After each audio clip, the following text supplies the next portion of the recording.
Yeah, Critical Hit, that's what I'm talking about. What is going on, everybody? Welcome to episode 20 of Masters of the Dungeon. It is our D&D Roundtable show that we do here once a month. It is very exciting to welcome all of you here. Welcome to a Friday night stream. It's July 19th, about 9:25 p.m. Eastern. I hope everyone is doing well and is looking forward to some interesting discussion and chat about the best thing in the world, tabletop role-playing games, and we will talk a little bit more about that in just a minute. But before I get there, just a couple of reminders about ways to support the stream. If you have not done so already, please follow the channel. Please check out the YouTube with !ArvTube. Please make sure to check out the Discord channel with !ArvCord and hang out with the Arvanauts in between streams. Don't forget to check out the Twitter, !ArvTweets. What's going on, Mrs. Dunsel? Arv Tweets, and please retweet this stream. Thank you for those of you who have been doing that. It really does make a difference. I appreciate it very much. !Tweet will allow you to check that out. Let's see, yes, arvinillaron.com is the website for all of this, and I've just posted a couple of new things over there and updated my calendar and schedule, which you can get access to over there, and I'll talk more about that in a little bit. And then we get to the financial ways to support the stream. If you haven't done so already, please consider checking out the merchandise area, !ARV shop. You can get D&D with Infinity and Beyond merchandise, Curse of Strahd stuff. You can also get Adventures of Middle-earth now stuff, thanks to the amazing qualities of Terry Toons and her awesome illustrations. You need to check that out. And we will have other stuff expanding over to that merchandise area, hopefully Esper Genesis and other things relatively soon. And then, of course, we've got the Patreon, !ARVTreon. We are back up to 329, charging back up towards 350 and beyond. So please jump on board and support that if you can. Good stuff for you and good stuff for the channel. And last but certainly not least, that sub button. We are sitting at about 76 subs right now, which is really awesome. Trying to get back up above 80 and then on to even higher and higher heights. So please consider jumping on board. And thank you all so much for supporting us as you have been doing. Master the Dungeon tonight. Then later, after the show is over, I will be getting back to some Deus Ex Human Revolution,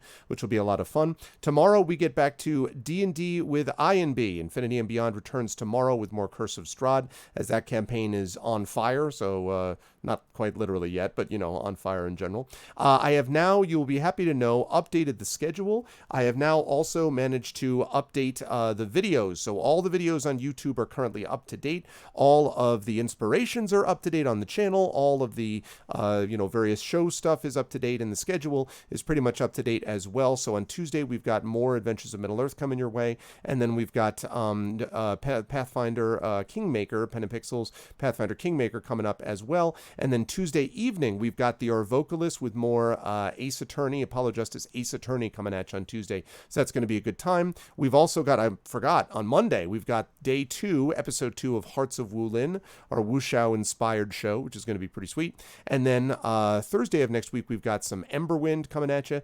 And then Friday, we return to the world of Esper Genesis. So we got a lot going on over the next 5-6 days or so, and you folks are here for all of it. But tonight, we are here for Masters of the Dungeon, and so I'm going to unmute myself as I usually do at this time, so they know that we are ready to go, and then I'm going to unmute these lovely people, and then I'm going to head over, dun dun dun dun dun, to show you the full crew. We are back in full sort of blown power. Like, I feel, just looking at Dave's hat, I feel like we've been elevated to a whole new level of awesome. We have leveled up. We have leveled up, and we've arrived, and it is Masters of the Dungeon with the full crew. It is great to see everybody, and I will start as per usual with the gentleman who's below me on your screen, but not below us in our hearts, and that of course is Dave, the digital DM, who is no big deal. He just works for companies that make $500,000 on Kickstarter routinely. That's no big deal. Whatever. Dave was responsible for that, by the way. Dave just snapped his fingers and kapow, 300,000. Just that is a lie. No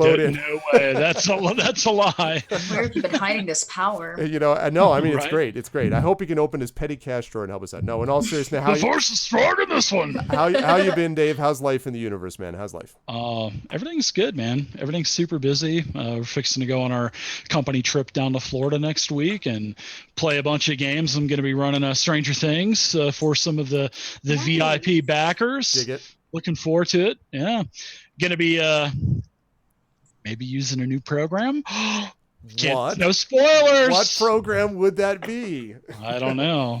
Yeah, no, that's. But yeah, it's going to be fun. I'm going to hook it up to a monitor. I'm building a little platform to put one of my 28-inch computer monitors in there, and we are gonna miniatures and dynamic light. Oh, I mean, I just spoiled it right there. So what? We're gonna be playing minis, character sheets, portfolios, fantasy grounds, all that good stuff. That's awesome. Now, is this just going to be for you folks, or is it going to be live in front of an audience, virtual or otherwise? It's just you. No, we'll probably record some of it, but yeah, it's not going to be live or anything, because we're going to have Jen Page is going to be running a Call of Cthulhu game. Nice. I think Doug's running Deadlands, and I'm running 5e. I think Ryan might be running a like a Death Disney World game or something. I don't know.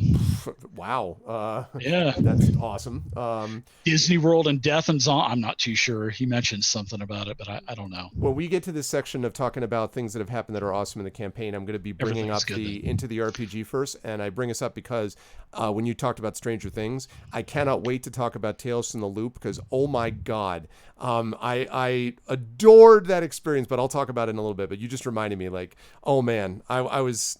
It was sick. I was really having a good time. It was great. Anyway, but I'll talk about that. But it's a pleasure to have Dave back with us again. As I said, I dig the hat. It is awesome hat. Keep on trucking. No, I love it. Keep on trucking. I love it. It is awesome. So good to have Dave back in the fold with us. And moving right along the bottom of the screen there, but again, not the bottom of our hearts. Someone else that I'm very happy is with us, and even more so after the story that she told off stream.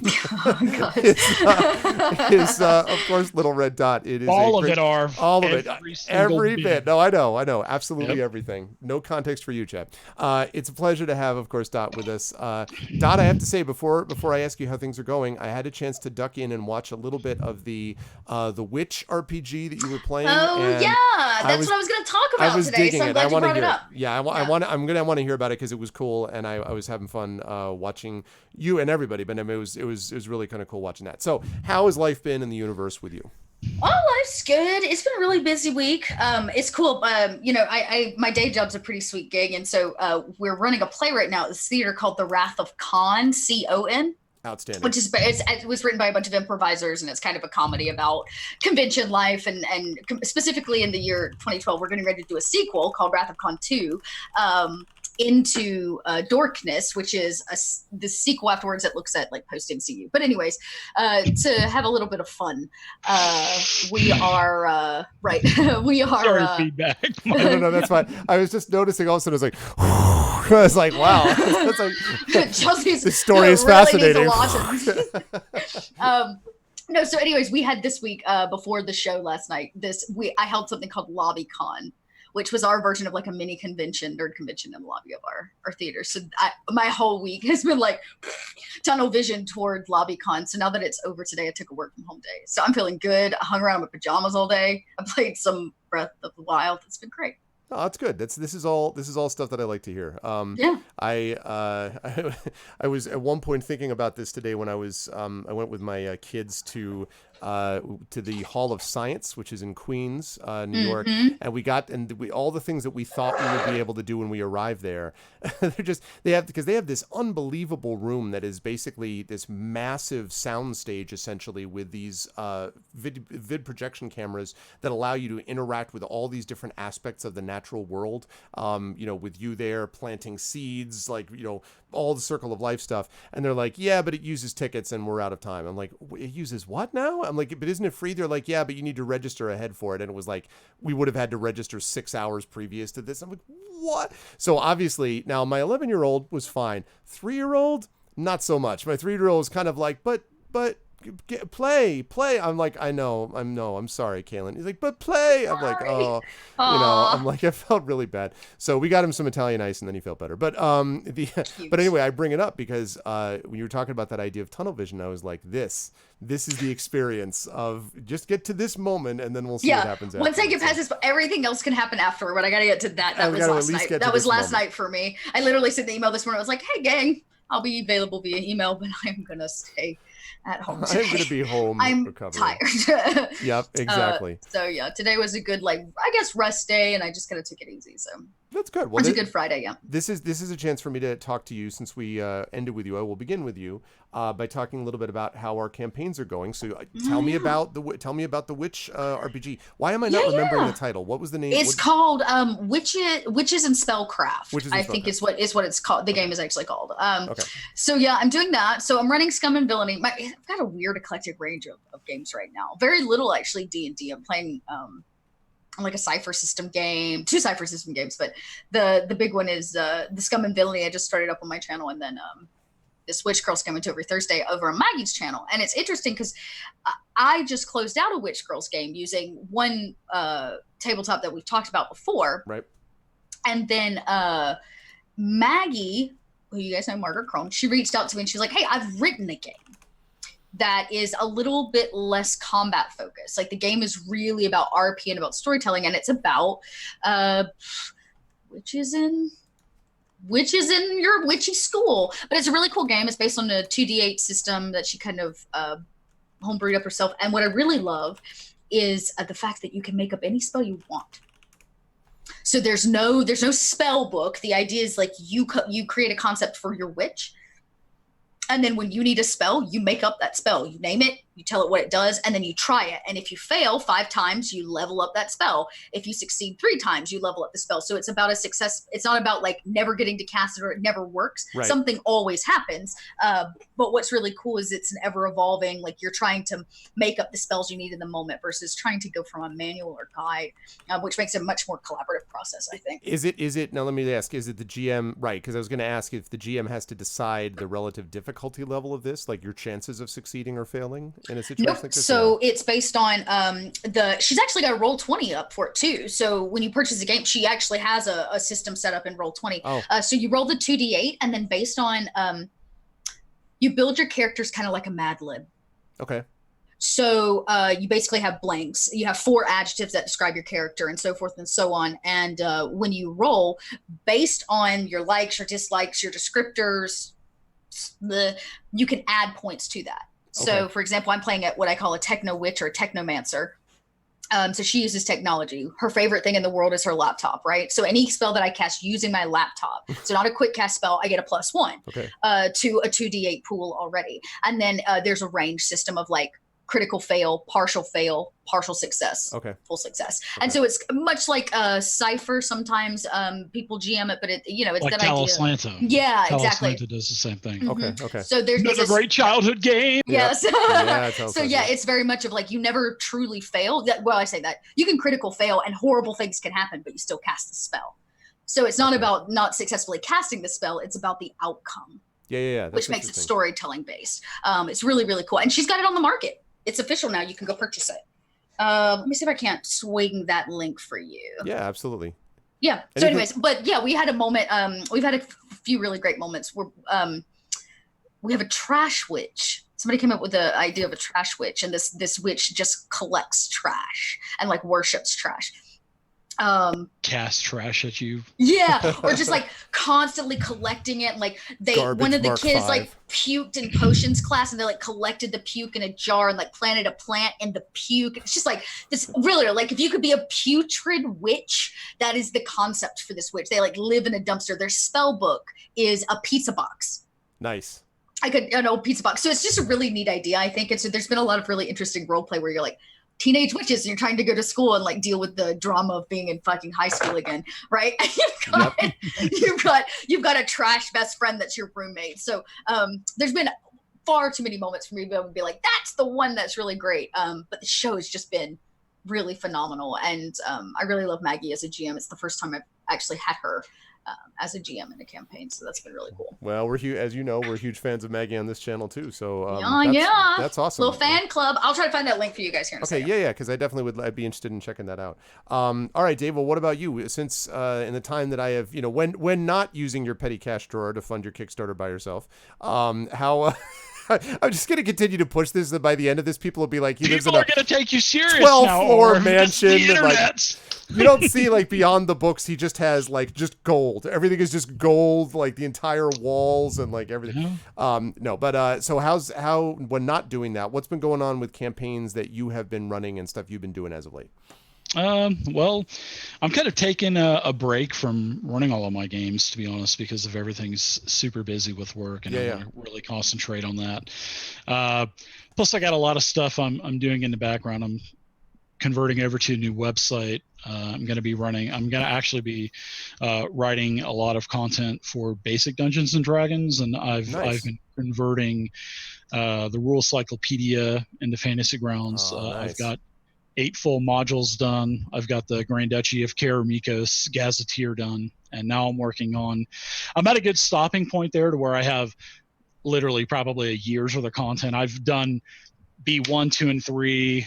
Let's see, I've done all 7 Thunder Rift books. So now I'm working on D&D 4th edition. I love 4th edition, as you can see behind me. And I'm working on putting everything together for a Nintervale Gazetteer. So it's a huge process, and I'm going through all 44 hardbacks, all 100 modules that I have, and everything that any kind of Gazetteer regional information, I'm putting it into Fantasy Grounds, and not I'm still doing the modules and stuff, but I'm just putting all of this content into the Nintervale. So we can open up the Nintervale map, and everything will be just open up sandbox, just go wherever you want. That's awesome. Are there licensing things with that, Dave? Like, I mean, like in terms of it's for my own public, my private use. It's not going to be used for the public. Okay. But if we ever do decide to do 4th edition down the line, I'll have a ton of stuff ready. Yeah. And we could just talk about it and maybe do it later on down the line. But because we already have a 4th edition rule set that already comes with every, the automation's there, everything is beautiful, your powers, everything. Yeah. So we have that already in as a free rule set with every license. So, but I'm also doing the elemental chaos, the planes above. I mean, all of the Fae. So anything that has to do with the Nintervale, the Fae, all of the scales of war, anything that has to do with the Chaos Scar, Dungeon Magazine, Dragon Magazine. I'm literally going through hundreds and hundreds of adventures and books and just taking notes with it now. And then I'm going one at a time and just inputting all the data. Because the reason I mentioned the licensing is because it's so much work. Like it'd be like hugely beneficial to just be like, the whole sandbox of this is in front of you. Here you go. Like, but you can't do that with a Fantasy Grounds product. I would have to go back in and take all the code for each individual area and then put it into the appropriate module, because that's just how all of the Wizards of the Coast products are. Yeah. They have to be approved. So everything, like if I want to do level 1 adventure or level 4 adventure, Orcs of Stone March, I'll have it already ready. And so I'll just drop it on everybody and say, surprise, here's a bunch of modules if you want to do whatever you want with it. But so, yeah, and then all the basic D&D stuff will. That's awesome, man. I mean, like, look, so you haven't been playing. You have very clearly been doing a lot of stuff that's not relating to that. That's completely related to the game stuff, though. I mean, like, so that's awesome, actually. I can do that in my spare time between, especially after we released all of the Kickstarter fulfillment emails, 8,500 plus emails. That was crazy. And we've even announced we still have 2,500 backers that haven't claimed their pledges yet. So, but yeah, so if you haven't claimed your pledge, support at fantasygrounds.com and I'll get you a fulfillment link. Get on board right now. It's true. Fulfillment. Everyone thinks about that. They're just kind of like, like your Kickstarter's over and now everything's like, no. Now fulfillment begins. And let me tell you, that's got to get done the right way, especially with BackerKit now, so that a lot of people can continue to, almost pre-order, if you will, and get involved with that. So it really, and doing that right. Doug wrote his own fulfillment email. He basically developed the whole program on his own to do all the emails, communicate with Kickstarter. I mean, it's ingenious how we put it together, and it just emails everybody, gives them all the different pledges. You can up your pledge and choose different reward. I mean, he did such an amazing job with it. So yeah, it's when it works really well, it is amazing how helpful it can be in so many respects. Yeah. So that's awesome. Well, I mean, so I got to geek out about this. And I'm running Stranger Things, so sorry about that. Right? No, but that's what I got going on. I'm just able to create content in between, work and stuff like that. So that's what I'll be doing probably for another couple months or so. But we are going to be playing Basic and 4th edition. That thing I want to talk about, though, because you just, again, Stranger Things, I want to talk about that. So I will admit, first of all, that I have, as of yet, only watched one episode of Stranger Things because I don't watch a lot of TV. The problem is that I'm so busy that generally the only thing I have time to do is watch some Twitch in the background. Like, I just don't have time. Or watch occasionally an episode of Nailed It with my wife, or the baking show, or like whatever, the British baking show. I just don't have a lot of time. You don't know what that is? Oh, you don't? Okay. So, but I better explain.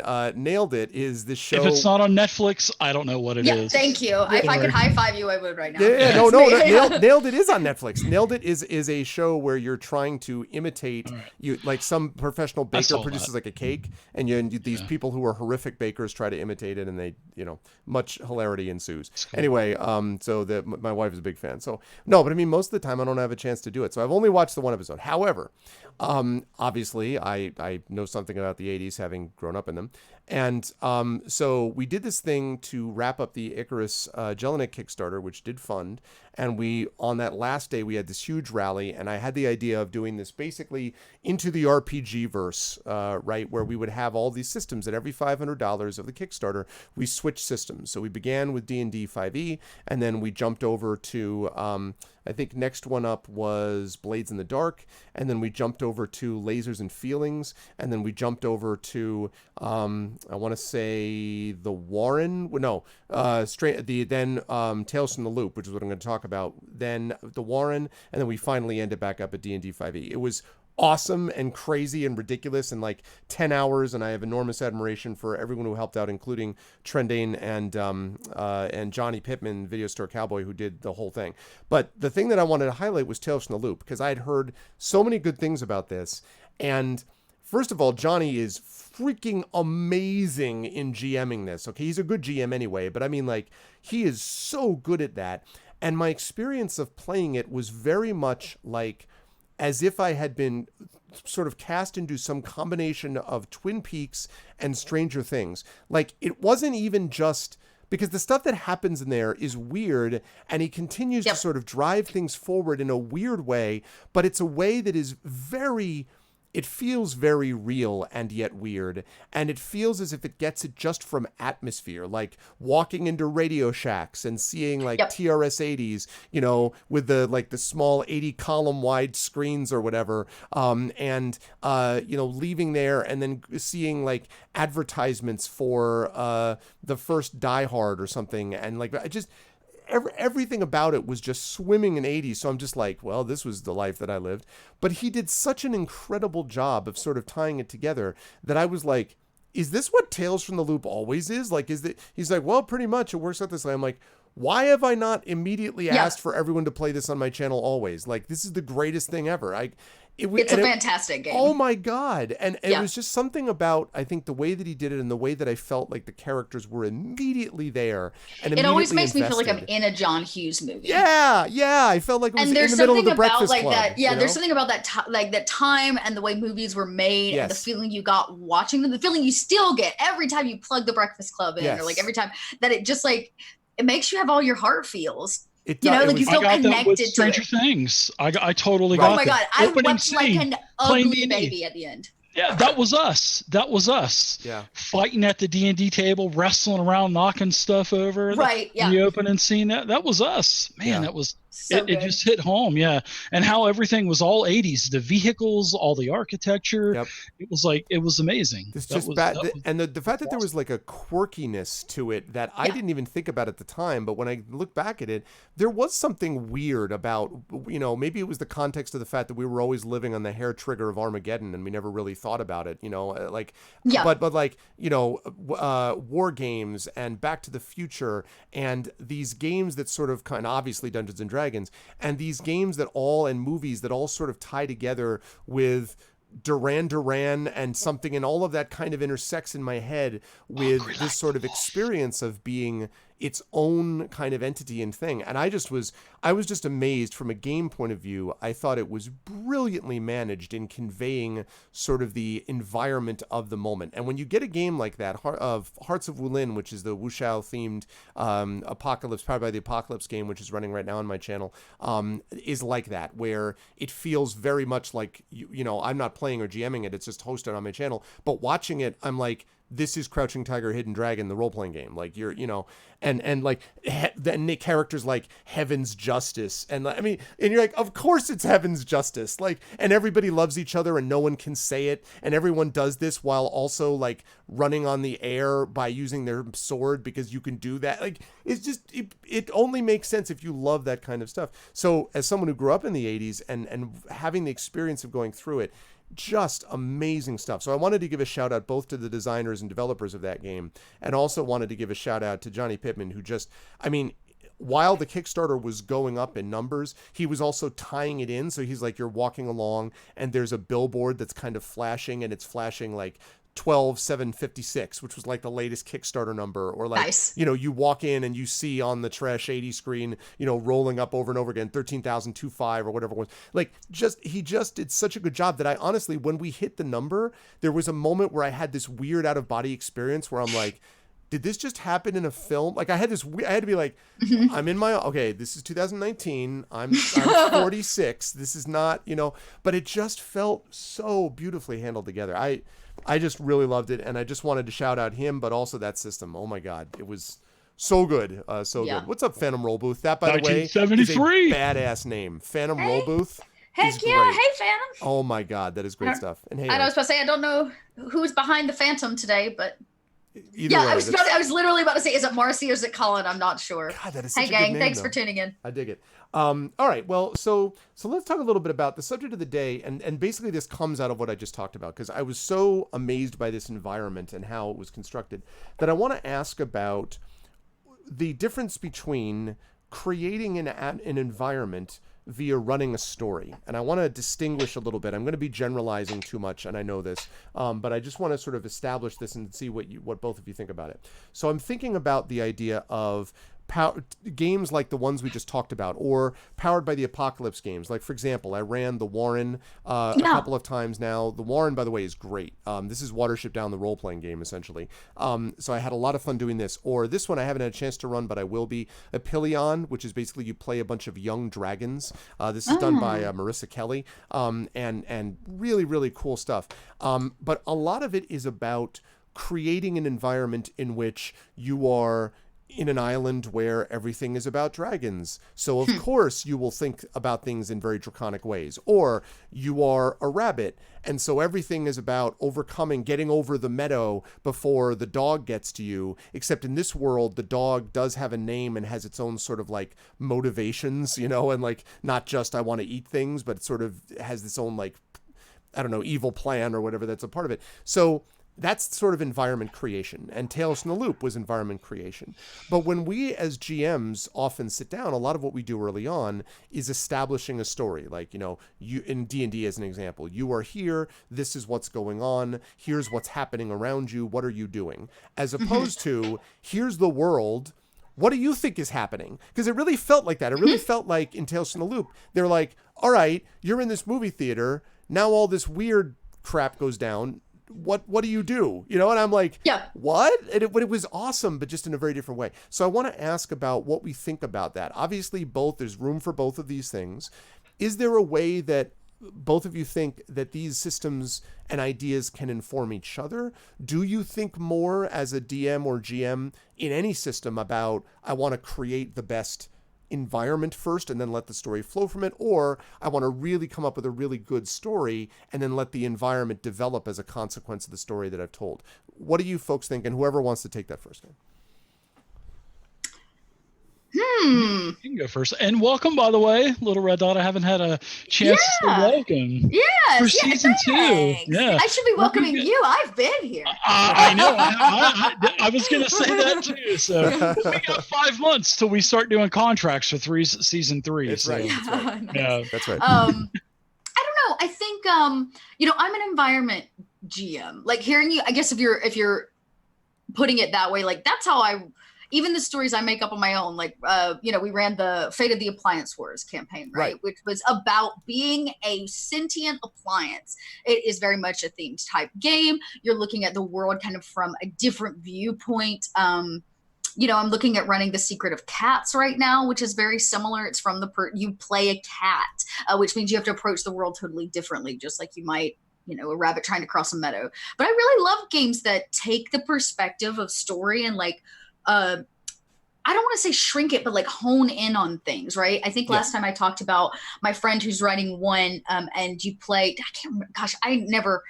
I'm here so much, I don't know when and how I talk about things, but it was, he's writing one where you play a bee, 6 bees, worker bees. and you have worker bees have exactly a month to live. That's like actually Oh, I remember you mentioning true. this. Yeah. And so your game story is what happens over exactly 30 days, every day of 30 days, as you play these little bees. But your motivations as a little bee trying to do the most you can in the 30 days you have to live is so different than playing like the extended campaign of a great 20 level hero. I don't know. I really love to lean toward, and the more that these kind of games come out, like Tales from the Loop, I think about something like City of Mist. It kind of has that feeling to it. I love Mouseguard too, right? Mouseguard, Yes, right? Mouseguard, What is yeah. it? Astrid was big Pugmire, into that. yeah. Yep. There's that one that came out, Turn, where you play a shapeshifter and you have to have 2 character sheets. You're like Yep. human life in this small town, and then your animal life when you shift. That I think is just really, and that's such an interesting opportunity for player and GM to look at breaking free of their comfort zone of how we tell story.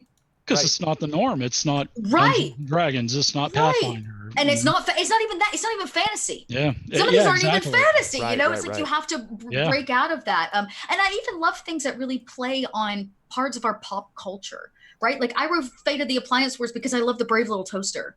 Yep. Right. I wrote Fate of the Anchorman because Anchorman is one of my favorite movies of all time. One of my favorite comedies of all time. Right now I'm looking at, this got mentioned today on Twitter. Somebody was like, what's a campaign you wanted to run? You just don't have like the time or energy or to maintain. I was like, I actually really want to run a VTM campaign called What We Do in the Camarilla, which is based on What We Do in the Shadows. And it takes all the Camarilla lore and abstracts it into the comedy of being a vampire. And you're a bunch of Primogen who have been secluded to a Midwestern farm town as punishment. So you take all these all of your Toreadors and your Malkavians and your Nosferatus, and you amp them up and you abstract them, and we find the humor in that, just like What We Do in the Shadows does, which is a complete, total snafu on metagaming and LARPing. That's where What We Do in the Shadows came from. But like, I just love it. Like, I love that idea. And in that is actually a terrible amount of freedom. Where, I so many of my artist friends say, when I just have a blank canvas and nobody's told me what to do or who I'm working for or what my topic or is supposed to be, I'm stifled. Like I don't know what to do. It's like, bleh, right? But when you're given a prompt, or you have these interesting parameters, it actually oftentimes helps creativity and flow for both a GM, like somebody like Johnny, I'm sure clearly thrived in the 80s movie realm, right? Yep. Oh yeah. He worked, in fact, I just to kind of justify that, or to support that. So he starts out by talking a little bit about, it started in a movie theater. And one of the things he did when he was a kid was he worked as a projectionist at a movie theater in the 80s, so when he did that, I was immediately like, that's the coolest thing. So it felt, the only difference was in this particular one, it was a robot, like an automaton that's managing it, because that's the weird, like, Tales from the Loop, Stranger Things thing. Aspect of it, but right. it felt genuine, so it felt authentic. Yeah. So I guess I say, like, for me, I think I approach almost everything that way. Like, even when I start my D&D campaigns, I try to put parameters. When I started my Scum and Villainy campaign, I added parameters, right? Everybody works for this space guild. It's how they regulate mercenary work in this galaxy. So, that's just, I don't know, I guess that's just how I like to do things, because like I said, I find a lot of freedom in it. And I think my players actually do too. And what we end up coming up with are a lot richer stories, because the butter's not spread so thin across this like giant piece of toast. Now we got a tiny piece of toast and some tasty ass butter. You know what I mean? So I guess that's just how I look at things. And I like to tell my stories. So I am all about it. Like, I love Tales from the Loop. I'm looking right now at Kids on Bikes. You heard of that one? So I'm getting ready to look at that one. I'm just all about it. How about you, Dave? Where do you stand on this? There's too many games and not enough time, Marv, number one. I know. Oh, man. No kidding. I'm a huge Anchor fan, too. So Brick, things got super heated out there. You may want to lay low for a while. I'll have to send you, that was one of I'm actually working that book up, that world book of Pleiadian up, because our campaign was the producing team. It was, the Anchorman had gone missing, and they had to get them back by the 6 p.m. news. So they all played the production team for this Philadelphia news company. That's awesome. It was ridiculous. Wow, you clean up nice, dude. Get them there by 6. But and it's good that you set parameters with your players too. I didn't do that early on. When I started DMing about 5-6 years ago, I didn't do that, but I was more of a kick in the, yeah, it's just how I played for D&D for 25 years. And I was a kick in the door, let's just roll initiative type of players. And then when I ran 13th Age. I really like 13th Age. It has a lot of, there's a lot of cool things that you could do for role play. You get unique things and stuff that your character, gets one unique thing.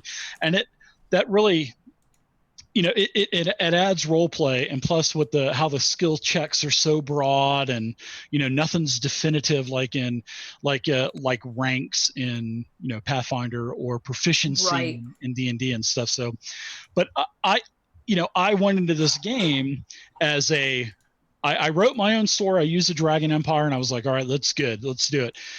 But as soon as my players, they were just role playing, and I had all new players, and they just started role playing, and I was deer in the headlights, and I was, in here I've been DMing 3 years already, and I'm going, what the hell is going on here? This is so not what I'm used to. And then all of a sudden, Captain Ahab comes on, turns on his webcam, and he's in full fucking pirate garb. Yeah. And I'm like, oh my God. So right then and there, I said, okay. And inside, and a lot of, and this goes into setting, talking to your players before time and let them know what's going to happen. And after that game, I've done that because I had to evolve, talk about evolution of a dungeon master. I was like, I'm throwing all this shit out the window that I've already spent a month creating, and I'm just going to go with the flow. And that was like the funnest game that I ever ran. And, I love it. And it made me change as a DM. I was probably 90% just combat, 10% a little bit of interaction when they're trying to sell and hawk items and stuff like that. Mm-hmm. But now I feel I'm probably about probably 60% role play and less on the combat. And sometimes we'll go full sessions without having any combat whatsoever. But you have to have, and if you're a new DM, you have to have parameters with your players. You have to say, look, this is how the game's going to be. And I hate to say it, don't just take a player just to take a player. There's a million players out there that want to role play, but then again, you don't have to role play. If you just want to play 4th edition tactical wise, which is a beautiful game, just do it. You don't have to do any role play. 100%. But I will say this, there is a whole chapter in the player's handbook for role playing 4th edition. So whoever says there's no role playing in 4th edition, you've never looked at the book, obviously. So true. It's just a different kind of role playing. Yeah. It's just different. Yeah, and skill challenges in 4th edition, beautiful for role play. No question. Anyways, and skill challenges, I just want to say quickly, and skill challenges were one of the great things that the innovations that 4E brought. And by innovation, I mean they really focused on the notion of looking at skills. And I think that 4E deserves a lot of credit for that. So anyway. It was a shame they didn't put them in 5E. Yeah, right. It really is a shame. They kind of morphed it, but it didn't. Yeah, they wanted to separate themselves from 4th edition as fast as they could. Yeah. That's what I think. Yeah, and it's a shame because it's a beautiful game. Yeah. But anyway. Yeah. Go ahead. I'm with you. No. Go on, because I want to make sure that we highlighted the 4A notion of it. But then I want to ask you though, because I think that's interesting. Because you're right, that sense of this was the game really started. It was incredibly fun, and it was almost like you realized that he had a fucking eye patch on, Greg. He had an eye patch. No, I was like, I can't. I was deer in the headlights. I didn't know what to do. I was supposed to say that's me. I'm that person that shows up. One of my players was role playing a plantation owner from the, boy, I mean, it was just so awesome. I was like, I was starstruck. I was like, there's no way I deserve these players. So I'm like, I was like, all right, I got to change right here, right now. And then that's when I just started doing all these corny voices and it just was such an amazing But game. here's what you did though, awesome. that I think is a really important takeaway for people watching the show, because we always try to make these bring these tidbits out for people to be able to take home. And that is, number one, you adapted. Number Yes. two, you allowed the players to be the focal point of the game. And here's why that matters. There is a misunderstanding, I think, from some people who think, well, if I DM/GM, I'm going to have to be by the side. I'm either going to have to be like a traveling carnival, right? Like I got to be all the big blah, blah, blah, blah, and all that sort of thing. But it's possible. The more you do it, it's like riding a bike. The more you do it, the more you get used to it. Well, right. Yep. But the other thing is that, so there's one belief that, or the second belief, which is, well, then I've got to be all the way off stage and I don't get to play. Here's the critical thing to keep in mind. When you are DMing and GMing, you are playing. What you're doing is making it possible through the way that you've constructed the environment, the world, and the way that you respond to your players for everyone to be able to elevate their game together. And the mark of the best dungeon masters and game masters are the ones who don't completely vanish. They don't go off to the side and you never know who they are and never see them again. But you realize at the end that what you've watched is this brilliant ensemble experience.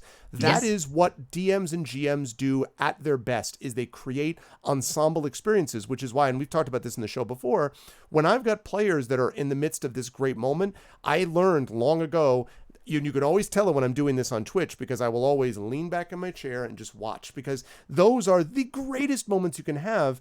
And they happened not just because the players were great players, that's certainly part of it, but also because you established an environment where they felt safe to do this and where they felt there was an inspiration to do it. So Dave in this situation could very well have been like, I don't know what to do. I'm just going to go back and like sort of ramrodded. I'm just going to continue to do the same thing. But I've seen DMs that don't rise to that challenge. So what you did in this situation was you kicked in the door. There's 3 goblins. Roll initiative. Exactly. You rose to the level of who roll initiative. You rose to the level of who these people were, and that's incredibly important. Is adapting to the players that are there. So, sorry, I just want to rip shit up when I hear that. I think too, one of the things I liked about his story was the fact that the players stepped it up a notch. Yeah. And so you had to also do the same thing. Instead of saying, no, you have to come to me. I'm the GM and therefore this is my table in my world and control. You were like, screw it. You toss the papers and you were like, I have to step up to meet them. And that's something really beautiful too. Oh, I had to do it because they were just on the, when we left the lighthouse to go to the island where they were needing to go, they were role playing what the fuck is for dinner, and I've never done that before. I'm like, and then I had Crispy Pete. I just made his name up, for a pirate cook, and Captain Ahab said, "Hey, Crispy Pete, what's for dinner tonight?" And I said, "Well, Captain, it looks like it's seagull for dinner tonight again." It was just those moments where everybody just bursts out in the laughter. It's so fun. And every time that I've always gone off script, no matter if I'm running Tomb of Annihilation or if I'm running Tyranny of Dragons or whatever, I don't care. There's nothing in any book that says, well, there may be some now, but there's nothing that says your players are not going to want to do what this book says. So I don't even plan for games anymore. I just don't. I just go with the flow. Yep. And I'm like, I don't spend hours of prepping anymore. The only thing I do is if I'm running modules, I just unlock the encounters and take the little letter tokens out, and I just throw real tokens in there. And I'm like, that's the only prepping I'm doing now.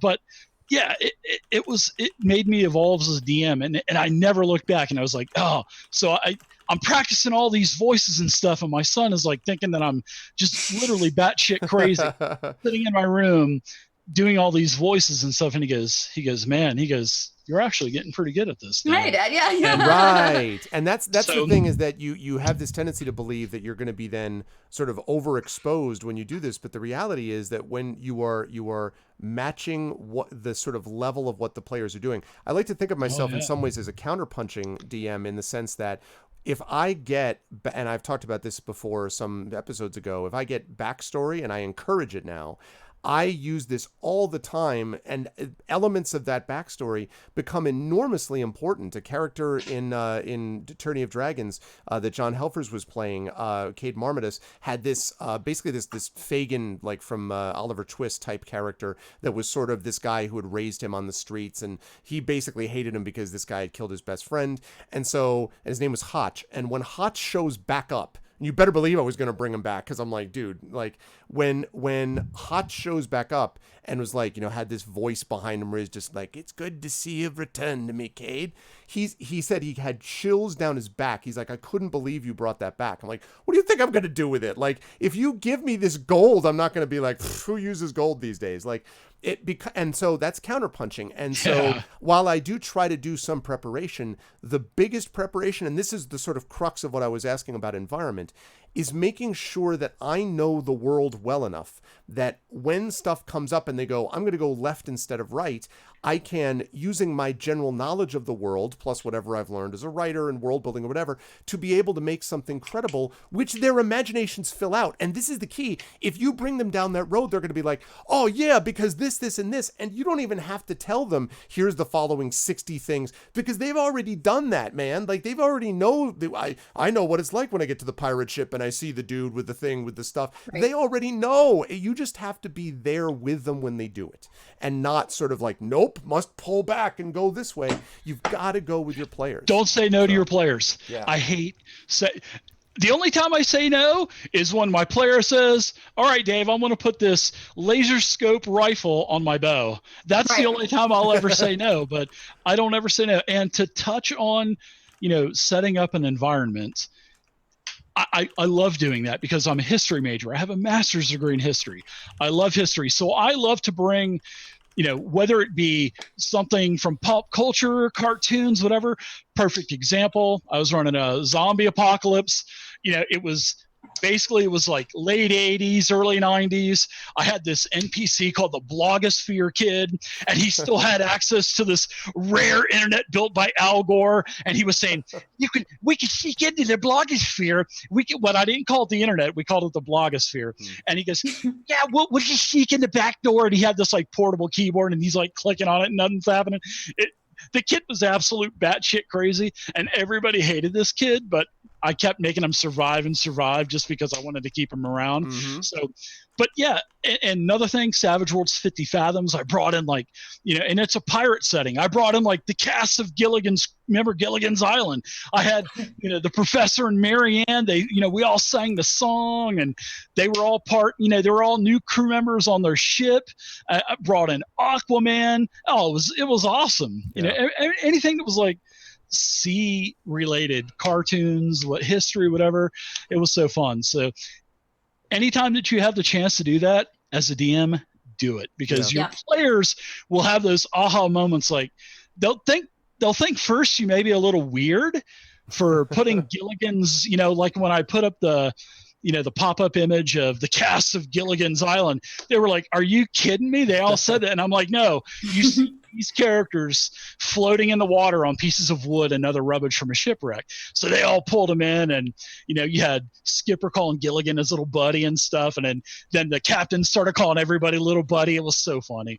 And so, yeah, anytime that you can incorporate that kind of stuff, like I had a TV going with Max Headroom going on, and then they're like, what the hell is this? So I popped up an image. Yeah. I was like, and they're like, no way. So when you get that kind of pop or that kind of response out of your players, they'll appreciate the game so much more. They really will. So do as much as you can to spruce up the entire area that you're running a game. Yeah, it doesn't matter fantasy or whatever. Yeah. I encourage a lot of new GMs. They get really attached to modules or like very linear story. I'm like, just toss it. The world we live in, real world, doesn't exist in a linear timeline. Right? Like right now, today, there's a storm brewing somewhere. We've got, our ozone layer is depleting. We've got nuclear warheads probably pointed at every country. These are things that I don't even wake up and think about until they become relevant to my life. But they're still going on when I'm not thinking about it. Right. And so I encourage people to build their worlds that way. Like as a GM, you're world building. Things are going to happen regardless of whether or not your characters come in direct contact with it. Right? If they don't get to it and that's not what they choose to do, that's fine. Strahd is still there. Yep. He's still going to go through with whatever he was doing. That portal is still going to break. That rift is still going to happen. That thing. And I think in that is a very important lesson of learning the difference between pigeonholing your players and facilitating them. Right? Like we facilitate them through the choices that they make. And if they don't choose to go fight the big bad monster. Well, what's the repercussion of that? They may choose something totally different, but that dragon may still come down off the mountain and burn the town down. Yeah. You can still weave it. You can still weave them in a roundabout way or right back to all and through it. But it's a big, you got to look at this bigger picture. Just Yeah. like what's happening in the world at large. And based on the tiny choices that they make, what are the little, like, what are the pieces of breadcrumbs that we're dropping that they can like trail back to or find their way from? But I think it's a really freeing moment as a GM to just be like, I just got to make a world. This crazy is happening right now. This is what's happening in my Scum and Villainy campaign. I'm like, they have missed the plot that I wrote so far, which means the repercussions are going to be vast by the end of this tiny campaign. You know, like well, and I think that's something too that I think a lot of people don't really kind of miss the boat on, because the idea is not, they say, well, you know, if you have. But then they're just going to have a bunch of people like running off and like randomly doing things to terrible people. If you get players who understand that they are essentially working together as a team to do something, right? Then the nature of the world is such that relatively intelligent people will recognize at some point, we need to go and deal with this big bad situation, or the consequences will mean we cannot follow and do the other things that we might want to do. Right. We're not so in the Tyranny of Dragons example, there's a certain point where it's like, look, you've got to stop the apocalypse. Okay. Like none of these other things are going to matter. And the motivations that lead them to say, I want to do this, I want to go after, I want to make those things. Those motivations are different in each particular case. Hello, my love. You say goodnight. Okay. Good night, my son. All roads lead to Tiamat. You know, all roads lead to Tiamat. But that's the thing, right? They all recognize and there's this great moment that I think might have been from Rob, who was playing Ryuvi, this drow, who had, you know, basically was cast out from his own society, and not quite Drist style, because he was actually, and it doesn't matter anyway. But there's a certain point where he's basically saying, what can take out Menzo Berenzin by himself now. Yeah, I was just gonna say Drist is the example of OP. But so he's like everything that I have encountered and done, none of it matters anymore if we don't stop this. And so, you know, the bigotries that I encountered here, and here, I wish to address those bigotries. I want to stop them, but I can't stop them when there's nothing left to stop. So, you know, it was this moment where they really felt invested. And that as a DM means you've got them, they've followed, in quotes, the plot, because they came to it on their own. And if you have to trust that they will come to it on their own. And if they don't, then you have to be willing to say, then you will reap whatever the consequences of those moments are, but not because you're like, no, you're not doing my plot, but because no, this big event, as Dot so beautifully said, is happening anyway. Like when I'm writing a novel,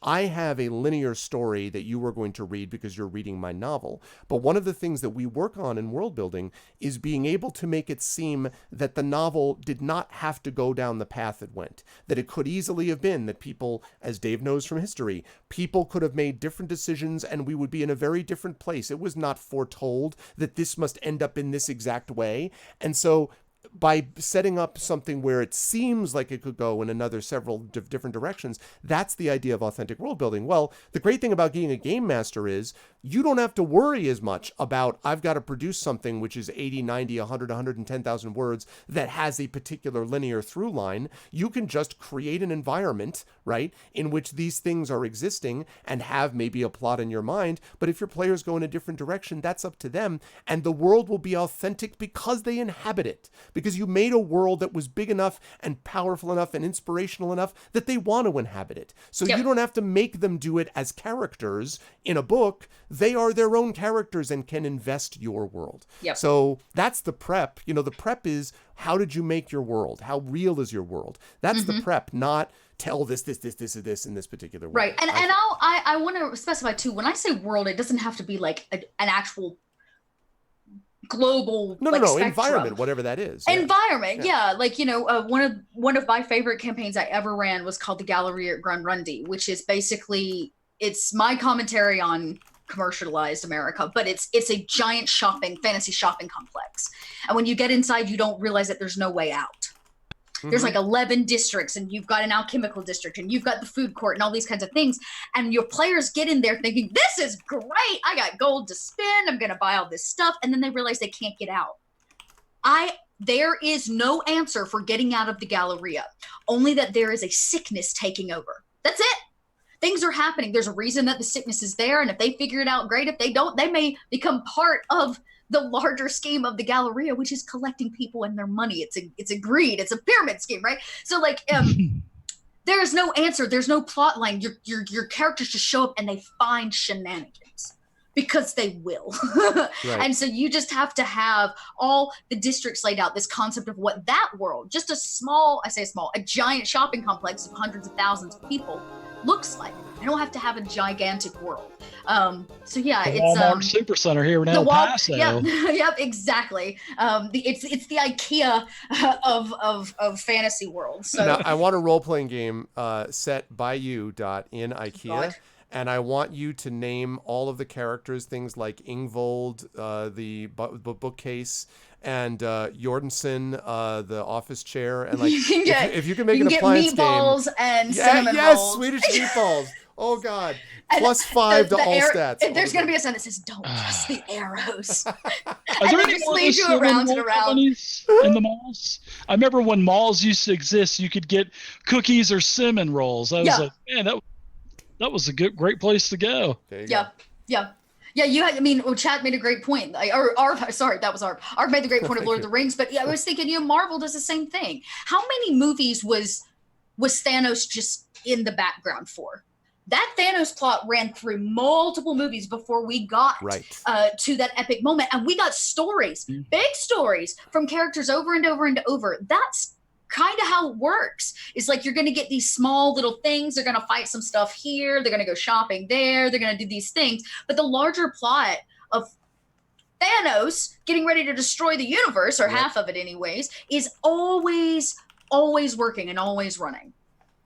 Yeah, and one of the things that's and I think this is another example. The reason I brought up the Lord of the Rings example is that Sauron is always the backdrop, right? The shadow against which all of these other things are taking place. Correct. But Sauron himself, of course, in the books, does not make a direct appearance. Sauron is a presence. He's an entity that is off in the distance. It's a little bit, I hate to use the example Cthulhu because then I'm comparing Tolkien to a far inferior writer in Lovecraft. But, there's always in the distance is this thing over there. But the sort of real world examples of evil on the ground are what you see in Gollum, or what you see in Shelob, or what you see in Saruman, or what you see in Denethor, or what you and I would point out that this is my frustration with people who are like, Tolkien only had one version of evil. That is such, pardon the language for a moment here. Exactly. You guys do it. I'm going to swear now on my own thing. That is bullshit, okay? That is not the way that Tolkien operated.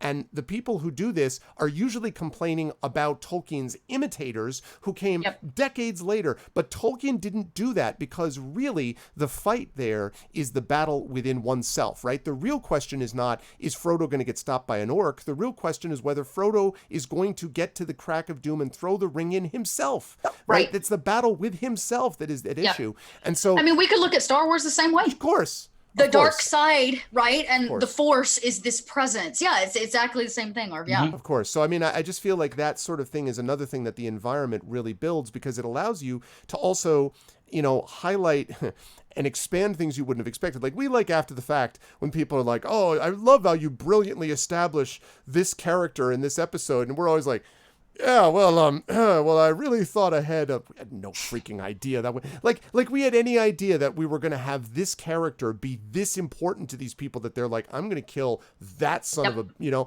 like but if you're a GM and you're paying attention, you're like, of course you are. Upgrade, enemy, right? Because you realize that is what has grabbed your players' imaginations. So you have the benefit as you're running the game to be able to tweak and adjust and alter, because you set up the world in such a way that all of these could be players. All of them could be forces against which the players will have to be your players will have to be tested. Damn it, I want to watch a trilogy now. Thanks. Right. But you know what? I also think there's a point you made there, which is that as a GM, your number one skill is listening. 100%. Your number one skill 100%. is listening to what your players are doing, the choices that they're making, how they communicate with one another, with your NPCs, with the world. And that's what that gathering process has to do with listening. I see so many GMs that are just like, book, talk, and it's like sometimes you got to do what Arv likes to do, which is just like, sit back, and like let it just happen, and be you know? and 100% right, and be silent and wait for the moment. This is something you learn as a teacher also. You cannot leap into the space before the person's had a chance to occupy it, which means if you say blah blah blah thing and then you're like question, you don't go, oh God, 3 seconds have passed, and then start talking. You've got to give them time to process, because they will then, even when it feels awkward, they will then be able to be like, I don't feel comfortable now because I want to do this instead. You know, they will fill that space. But if you jump into the middle and go, even out of the best of intentions, oh, I don't want them to feel lost. It's not about feeling lost. It's about allowing them moments for them to occupy the space in their own time and way. Yeah. What I do is sometimes when I'll give the description of a dark, danky room, and then I'll start asking the players, what do you see in here? And then I'll just totally reverse the role of DM onto them. And then I'll just, well, like, all right, you're in the alchemist shop. What do you see?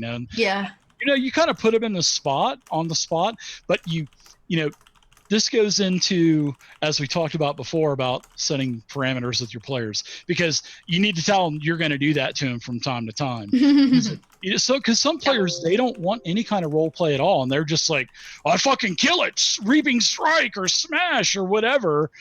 So you have to have players that you can reverse the role on them. So if I'm like, hey, you know what? I think I'll see what the players. Oh, I see a whole rack of Holy Avengers for 100 gold.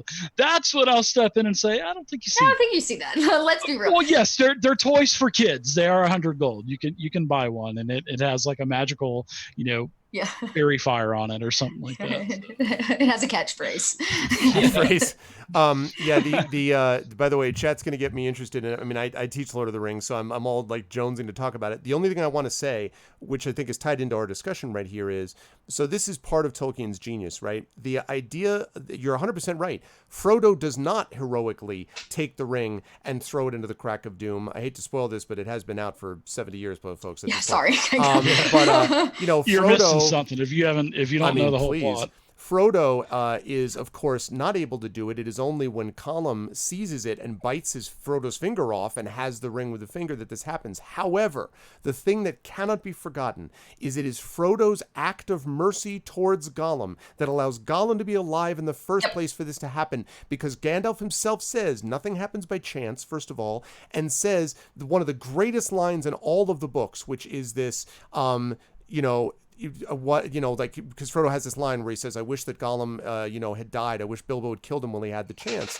And he says, and Gandalf says, but he stopped Samwise from killing him too several times. Yes, he did. So, yes, he did. And Gandalf makes the point that, many live, he did deserve death. Many that live deserve death, and many that die deserve life. Can you give it to them? Then do not be so eager to deal out death and judgment, for even the wise cannot see all ends. That line of don't be so eager to deal out death and judgment is so critically important, because it explains everything. It even explains Sam. And as much as I'm a fan of Sam's provincialism almost destroys them because of his hatred to Gollum, because of everything else.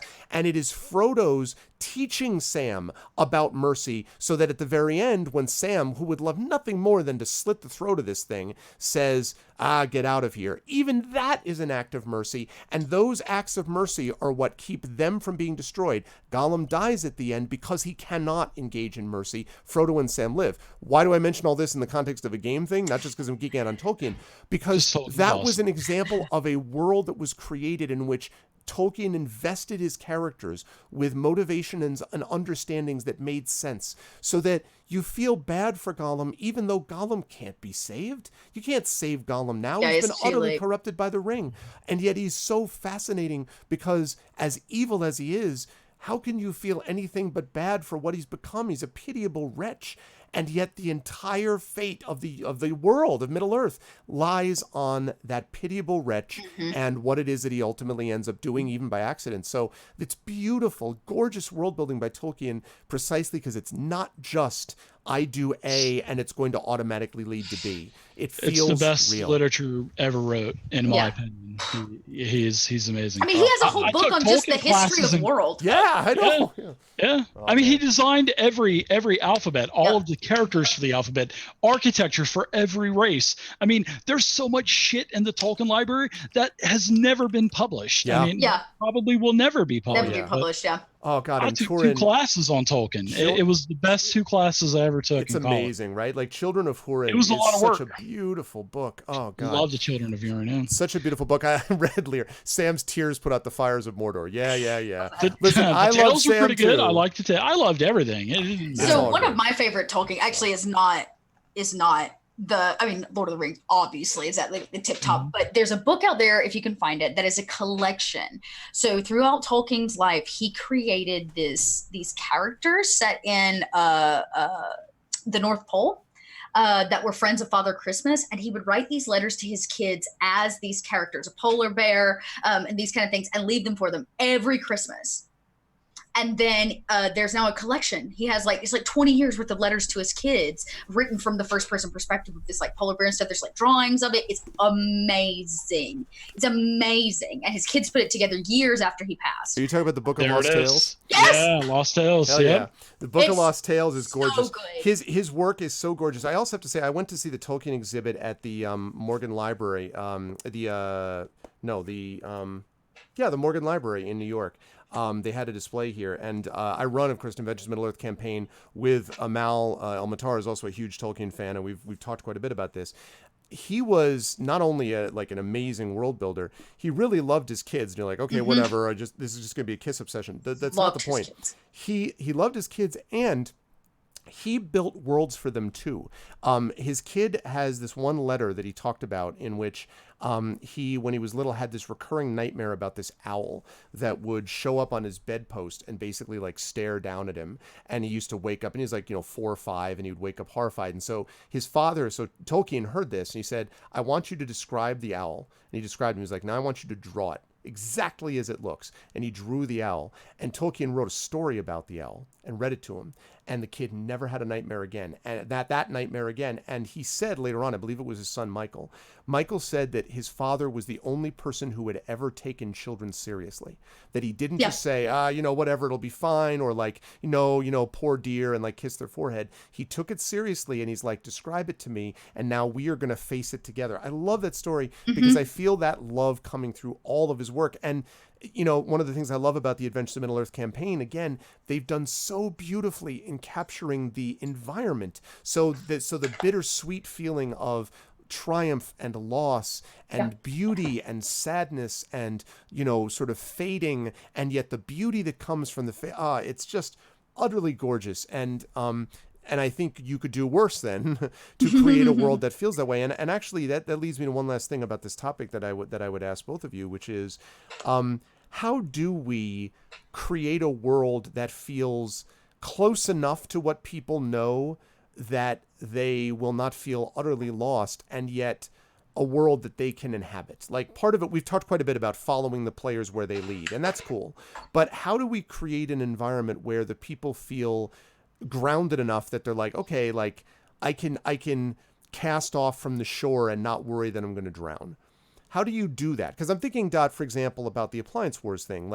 Obviously you talked to your players and they were all on board, but I can imagine that everyone might be like, oh, that sounds great. And then they start and they're like, oh Christ, how do I play Ascension Toaster? So how do specificity is, okay. I say specificity, let's be specific. It was actually a really interesting conversation because we had to have the conversation of what appliance are you playing? There's no handbook for this. There's no set races. You can be any appliance that you want. We even had talks of toys. There was actually one of the big bads that they came across was a Teddy Ruxpin, who had taken over. He had no fur left. It was just the skeletal frame of this horrid toy. But yeah, there's a level of specificity I think that you have to pass along to them that help them. Again, gosh, I don't know. There was a little bit of, especially when you move into a new world, there's a lot of can I do this? Is this right? Am I coloring inside the lines? Right. Am I coloring inside the lines? And usually the first thing I'll say is, does it matter if you color inside the lines? You know, I Right. say it doesn't matter if you color inside the lights. And I say that not saying like, okay, well, I want to be, you know, a futuristic toy that didn't exist when the story that I created happened, or I want to put a scope on my, you know, on my bow and arrow or my crossbow. But, you know, it's like, I don't know, can I be what was one of my players? They were a label maker, an electronic label maker. They're like, is it okay for me to be a label maker? And I was like, why wouldn't it be? That's a very useful appliance, you know? I even asked some things. I was like, let's think about this. How does one of the things that always interested me as a kid about the Brave Little Toaster was the way that the appliances moved. Mm-hmm. Each of them had their own very specific means of like getting from place to place and moving, and the way that they would use parts of themselves as like a hand or a foot. So like we had a old like pedal pump sewing machine. And I was like, how do you move? You're heavy and giant. You may be an old grandma at heart, but like, how do you get around? You know, I was like, how does a label maker communicate? Only via the LED screen? Like on its face? Are you just printing out the always like, hi, how are you? Yeah, you know, like so how, you know, I had one of them was she was a broken microphone. She had a short. So sometimes she'd be too loud. And they'd never be at the right volume, you know? Yeah. And so that's I try to push my players a little bit, like twist the key, and I'm like, I'm rarely gonna tell you no. I live in a constant world of yes and. So if you want to do something, I'm gonna say yes, and let's be more specific. Yes, and let's connect it to the story. Yes, and let's build a backstory between you and another character to make it more realistic. And in the end, like I thought they were all going to just choose random appliances, and I was going to have this grand job of trying to bring them all together. And they all chose appliances that would be in the house of an elderly couple. And so we ended up being a house on the end of a cul-de-sac after this giant apocalypse had happened and all these appliances came to life. So it worked itself out. But I could even say, like, with Anchorman, like, I told everybody, I was like, play a production crew. And somebody was like, I really just want to be the weatherman. And I was like, okay.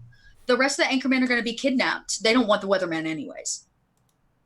So the whole thing is, like, he got tied into the story and got dumped because he's just the weatherman.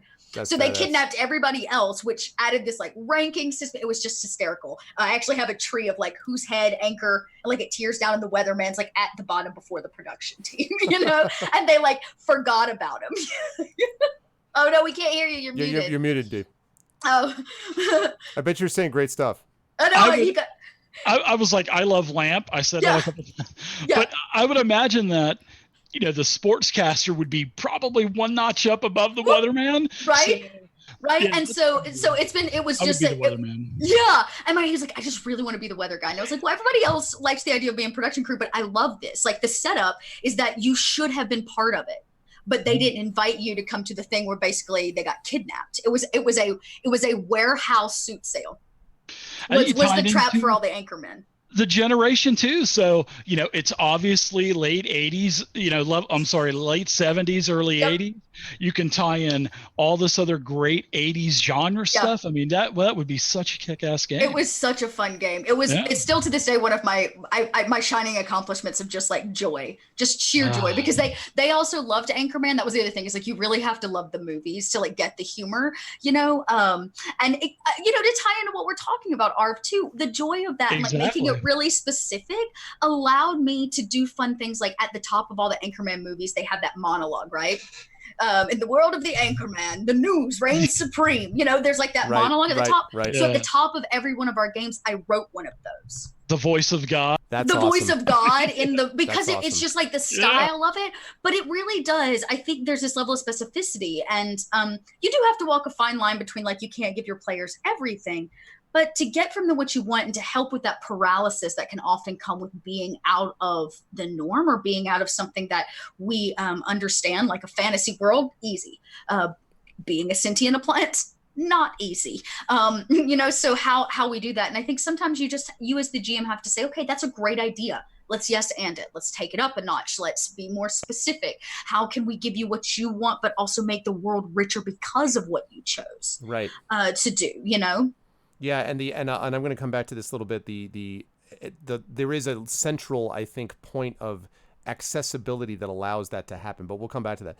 But Dave, so what about you? What do you do when you're trying to establish a world that people can feel like they can navigate in, and not just, as Dot said, just be like frozen, like like not knowing what to do with anything. Because you're not always going to get people that are like Captain Ahab, let me check out pirate guy. Like sometimes people are going to be a little more freaked out. How do you encourage them to sort of strike out on their own in the way you build the world?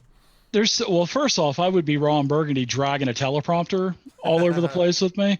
So like a construct or something. But there's two different things. I mean, you got to think about. I mean, first off, do you have the players that you can do this with? Yes. And if you don't, I mean, it would really be hard to do something like that. But my players are so versatile now. I kept those 13th age players. You better believe it. But anyways, but then again, it goes back to what we're talking about now. Just create a world, basically like a savage worlds is a great rule set. It's generic. You can pretty much do anything with it.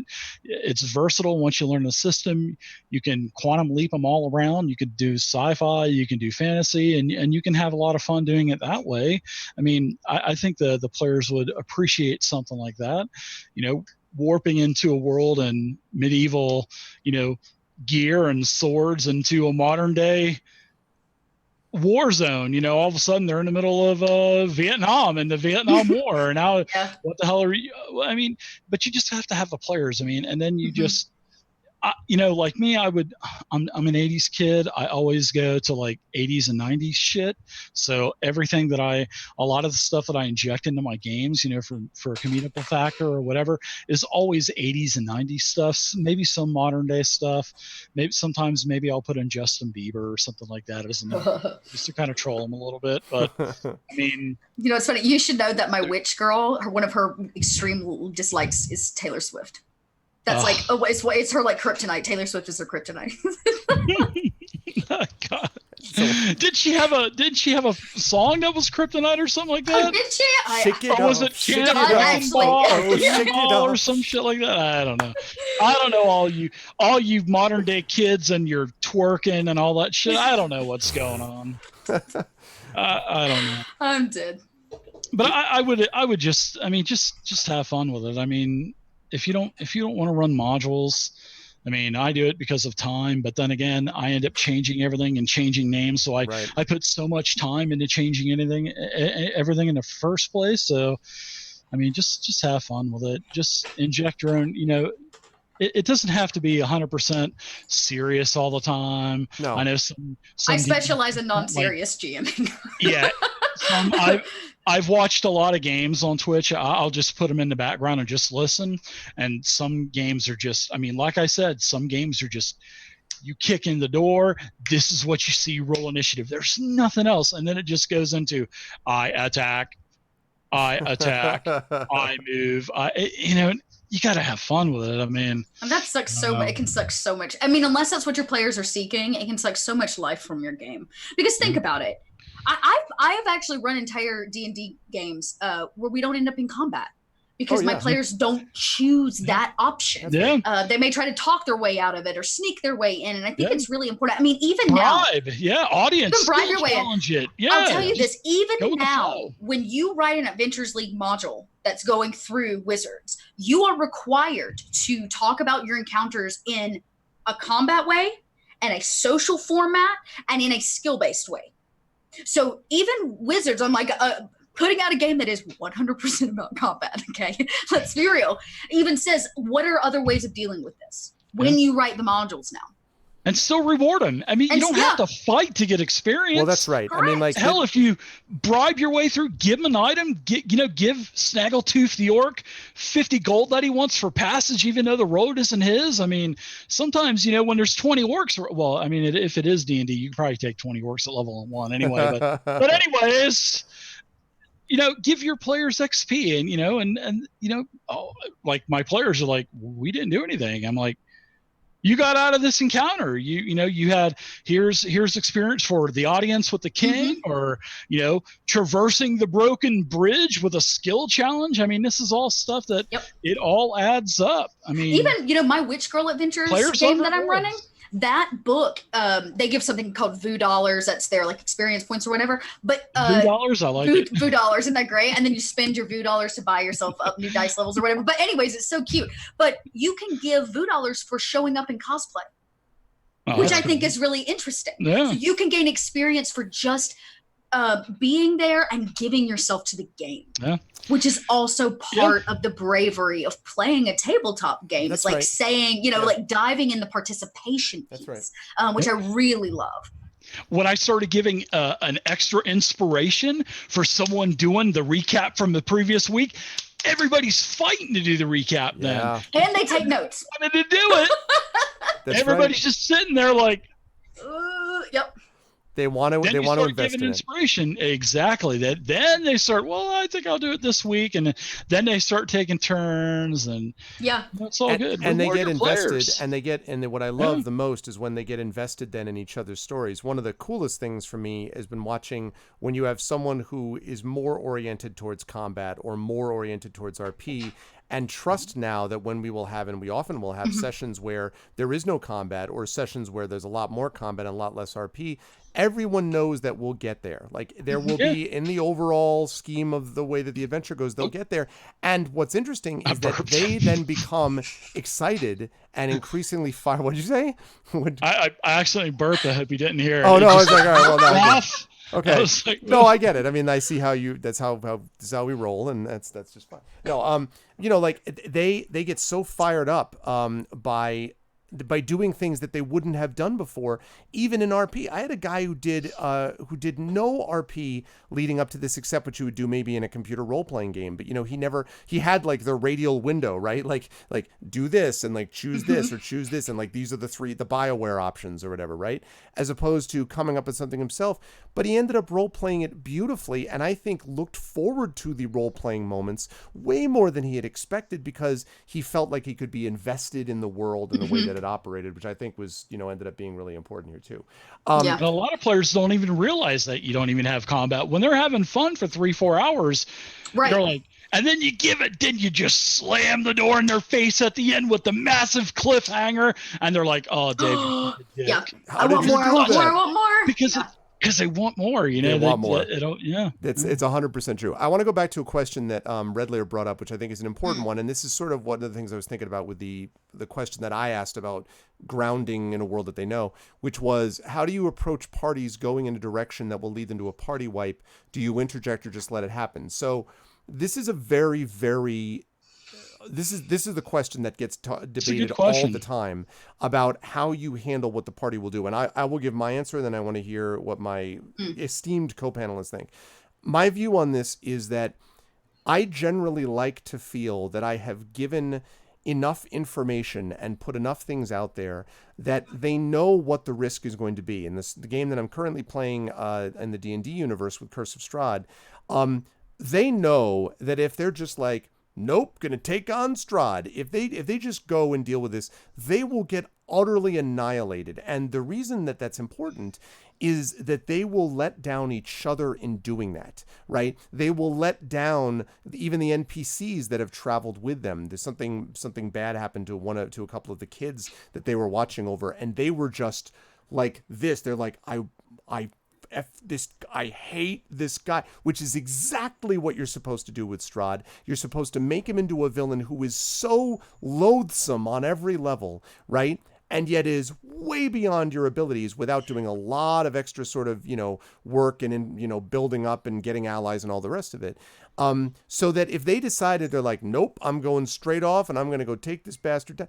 Well, then if they're going to continue to do that, then they're all going to die, because good luck. And the thing is, they're not dumb. They're not the kind of players that are going to do this just because they feel like throwing a grenade into the middle of the party. They understand that D&D is also a team game. So as much as it's individuals, it's also you playing with people together. And as we've all talked about, people that understand the game they're playing. So if you just want to kick down doors, that's cool. But we're talking about people that want to mix, they want role playing, and they want combat. They want to balance. They want to feel like they're part of a story, and they want to ultimately work together. So they know that just being like, no matter how angry they are at him, just going off half-cocked and being like, I'll take him myself, is not ultimately going to work. One of the dangerous things is feeling that you don't know your players well enough or trust them enough to be able to throw that out there. So you've got to get to know your players by, as Dot says, listening. And the more you can listen, the better you'll know, are they able to make these decisions for themselves? And the hope should be that, yes, they can make the decisions that they need to make and then respect those decisions, even if it is, I'm going to go off and do terrible things and kill myself. I hope that that's not what they will choose, because I'd like the adventure to keep going. But ultimately, they have to make that decision. And if you've given them enough information, I find that they will generally do what it seems sensible for them to do. Yeah. I'm curious what, however, Dave and Dot think about this. No, you took the words out of my mouth, actually, because your job is not to, it's not, sure, you can play DM versus player. I don't play like that, but I'm not out to kill my players in the first place. Exactly. Yeah. Exactly. So like you, I try to give as much information as I can, but I will say this: if they make the boneheaded decision and take that ultimate risk, it's risk versus reward. So it could lead to a total party wipe. Yeah. It could, and I'm not going to intervene and say, well, guys, I really don't think you should do this because you're going to die. Mm-hmm. I'll never say that. No.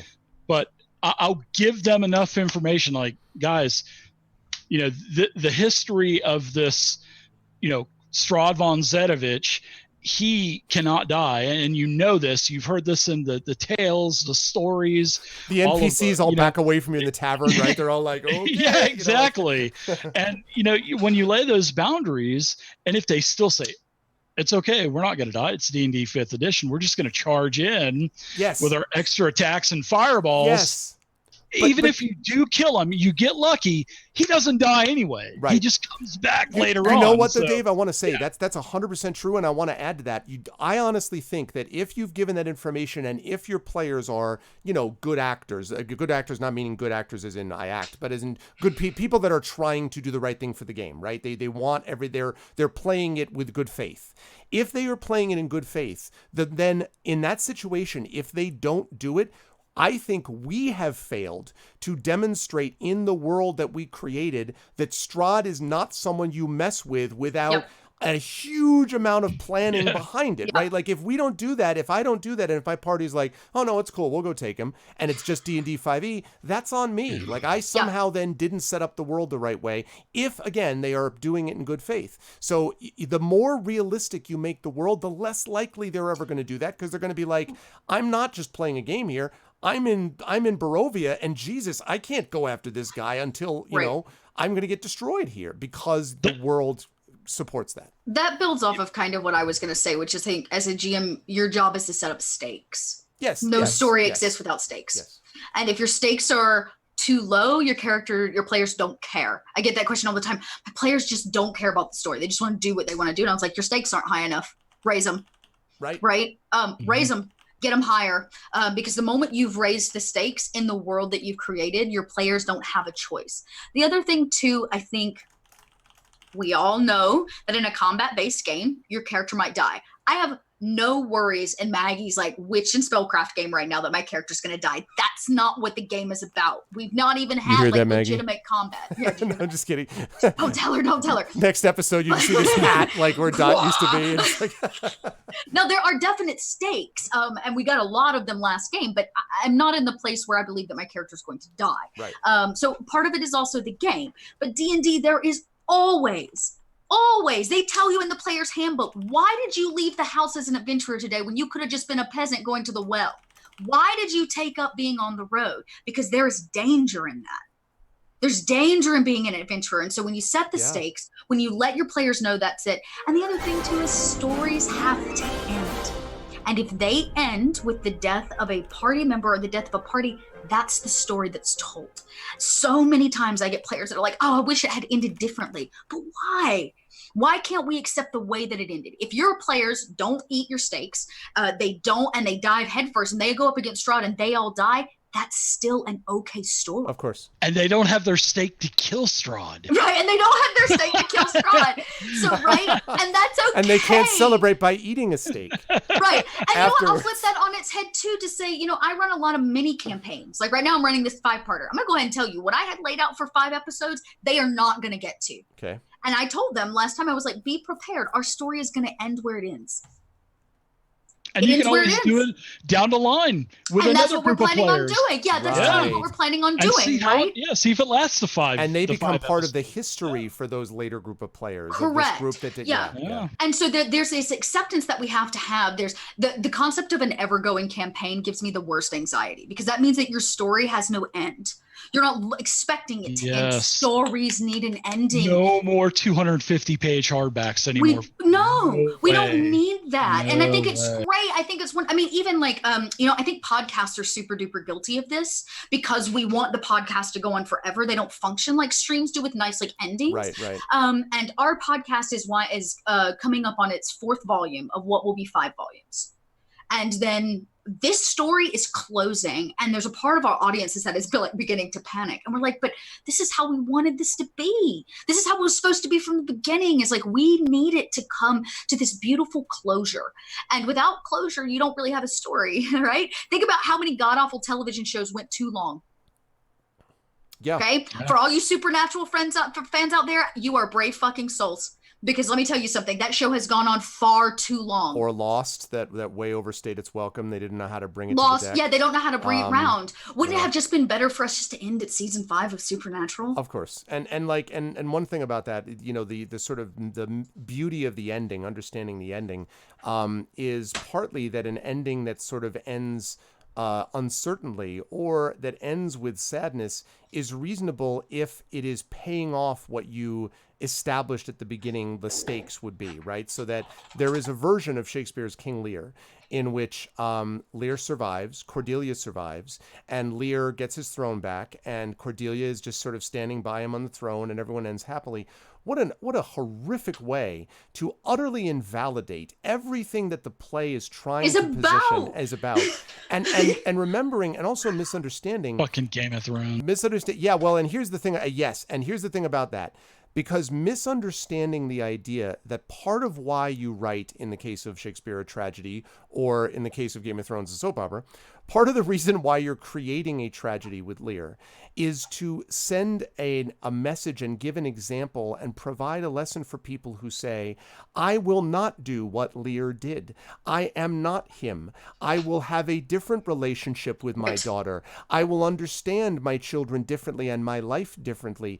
Even Lear himself, in his sadness and his anguish, there is a majesty in his fall. It's why you look at it and go, break, heart, break. It matters because you cared about his story. And to invalidate with that, like, whoops, just kidding, means that everything before it was BS. Yep. And I just, it doesn't, so there are stories that are meant to end happily and stories that are meant to end sadly, but stories are meant at some point to end. And the question is, how do you do that and construct that? Thank you so much, by the way, for the resubs for Rock God, and also for Cookie Canuck. Thank you all so much. That is all a big part of, I think, making a story actually work and function. So I 100% agree with what everyone has said, and I want to just add to it. Last thing is that when, at the end of Tyranny of Dragons, I had literally I was going to bring this up, Greg. Yeah, 4 You're different. taking it? No, you do it. You go. I'll tell you about the characters. You go for it. Yeah, I'll see if we're talking about the same thing. You go. So 4 different characters of mine, players, came to me, privately messaged me and said, this is what's going to happen, and I'm going to sacrifice myself this way to save them. And I'm like, what do you mean? They're like, well, because if this goes down the way it looks like, they're not going to make it. I'm going to do this so that this happens. 4 different players. And when one of the players actually lived through a TikTok and ends up dying as a result of it, he has this moment where they're sort of leaning over them. And one of the characters whose player had told me, this is how I'm going to die. This is how I want my character to sacrifice himself if I need to. One of the players who's leaning over him, the character's leaning over him, talking to him, and he has this line where he says, did we win? And he just the player in question, is tearing up because he's like, this is what I was willing to do. And so all of them were willing to sacrifice themselves and have their characters die because their deaths mattered, because the game mattered. It all mattered. And that's what you're doing as a GM and DM. You're making the game, whether it's really awesome and fun or whether it's really serious, you're making it matter. And if you make the characters matter, then whether they live or die in a way is immaterial. What is important is whether they mattered in the adventure. And that I think is so important to get people have memorable adventures. I assume it's the only way, you people who've done Cthulhu things, it's the only way that Cthulhu works. I assume is because people feel like their characters mattered, not because they won, because there's no real winning, but their characters mattered in the game. And it's actually one of the things it's one of the reasons I've never run a Call of Cthulhu campaign. I haven't either. Same. Okay. Because I struggle so much with the idea of like it's a lose. No one ever wins. No, that's fair. Nobody ever wins, right? And it's not that you have to win, but I still think that there are so many interesting ways to do that. Like right now, I'm so excited. Fate of Cthulhu. The Kickstarter launch, it's done. They printed. It's on the way. And you know what I love about that game is it takes the Cthulhu concept and like flips it on its head, right? Elder God's here. We lost. We know instead of playing through the losing battle, it's about going back and recognizing where we screwed up and trying to fix those points in time. It's the Terminator story, right? Yep. That's interesting. And so I think, I really think, I think endings are important. And sometimes we have to swallow that hard pill and recognize even when our stakes are there and the story is told, sometime there has to be that black screen that comes up that says Finn on it, right? It has to happen. Yeah. And so we can't be worried too much about whether our players are going to head first into battle, because whether they do it now or later. That's what excites me about COC is the whole you're fucked aspect. I like that. And, I think that's why a lot of people don't play it. But to me, that I just haven't had time to, get into it, but I want to. Chaosium does a great job of Yeah, Chaosium has done a lot of work on that. All kinds of just packages of props, and I love props. Yeah, it's not my bag, but I think I totally agree though that again, even there, making something matter is the thing that's key. And you will know more about it maybe than I do, PKD fan, but I would say that definitely the tone of it is very much you're likely not to make it. But that said, I think it can be very effective as long as you make the stuff matter. All right, we have got about 15 minutes, and I want to make sure that we get through this because I do want to take some questions from chat because we've had some very good discussions with chat tonight when you guys are bringing it in chat. So thank you. We want to talk a little bit briefly about product review, and I want to start because I have this thing I've been jonesing to talk about, and that is this. So I talked about the Warren. I want to say last month or the month before. It was great when we had Paul Sagan, which was a really really cool convo. Dave, I'm sorry you missed it. He was a really interesting guy. But Pilion is by Marissa Kelly, and it is again powered by the Apocalypse. And the premise of it is that you are a young Drake, a young dragon, and you are a new pilgrimage clutch of young drakes who are helping the council to investigate rumors and discover the truth of this sort of growing shadow in the land. But the thing that I really find interesting about it is two things in particular I want to highlight. The first is the fact that in this game, as a dragon, the environment is beautifully done, so it really feels as if you're playing a dragon. But it's sort of pitched for a little bit of a younger crew, so you have these friendship gems, right, that you can give. But here's the thing that's interesting. You end up giving friendship gems to other people in the clutch when they have performed in a way that you think really measures up to their character. So it encourages listening from other players about other players and not just everything being top down from GM or DM or lore master or whatever LM, all sort of saying, okay, well, I think you did this right, so I'm going to give you this award. Instead of awarding experience, it's really people sort of crowdsourcing experience where they're all sort of supporting each other, and they are taking that from their own pool. So they're literally saying, here's my pool of gems, I'm giving you a gem because of this, with the understanding that at a certain point other people will give gems back to them. So I find that really interesting, and I like the idea that it kind of makes the whole process of leveling more equitable and not just a matter of the DM decides, X, Y, and Z. The other thing that I wanted to mention about it is that the stuff, and this is very powered by the Apocalypse, but the stuff here is really geared into your particular nature of the kind of dragon that you are, the particular sort of dragon that you want to be, and the moment where you sort of lose it, where you go sideways, where the darkness kind of overcomes you, you become a version of of that thing, which is the worst example of it. So, for instance, let me see if I can find an example here from some of these characters. There is a character, for example, called the Daredevil. Let me see if I can find it here. Okay, so there is an example of something which is called the Daredevil. And when the Daredevil, why can I not find this? I just heard it. I'm going to find it. I know it's here somewhere. Making haste. There we go. Got it. Okay. So the Daredevil. So the Daredevil as a character, the sky is no limit for you. When you shoot for the stars, you achieve great things you never thought possible.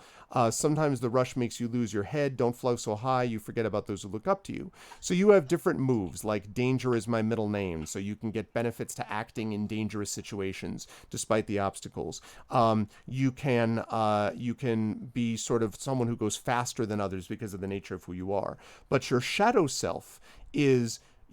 when you sort of give into the shadow, you are fast, furious, and unstoppable. No danger is too great for you to face, and you don't need a clutch of other dragons to slow you down. Your clutch should always see you out in front. You're the Daredevil, right? So that your shadow self is where you're like, I don't need anybody else. I can do this on my own.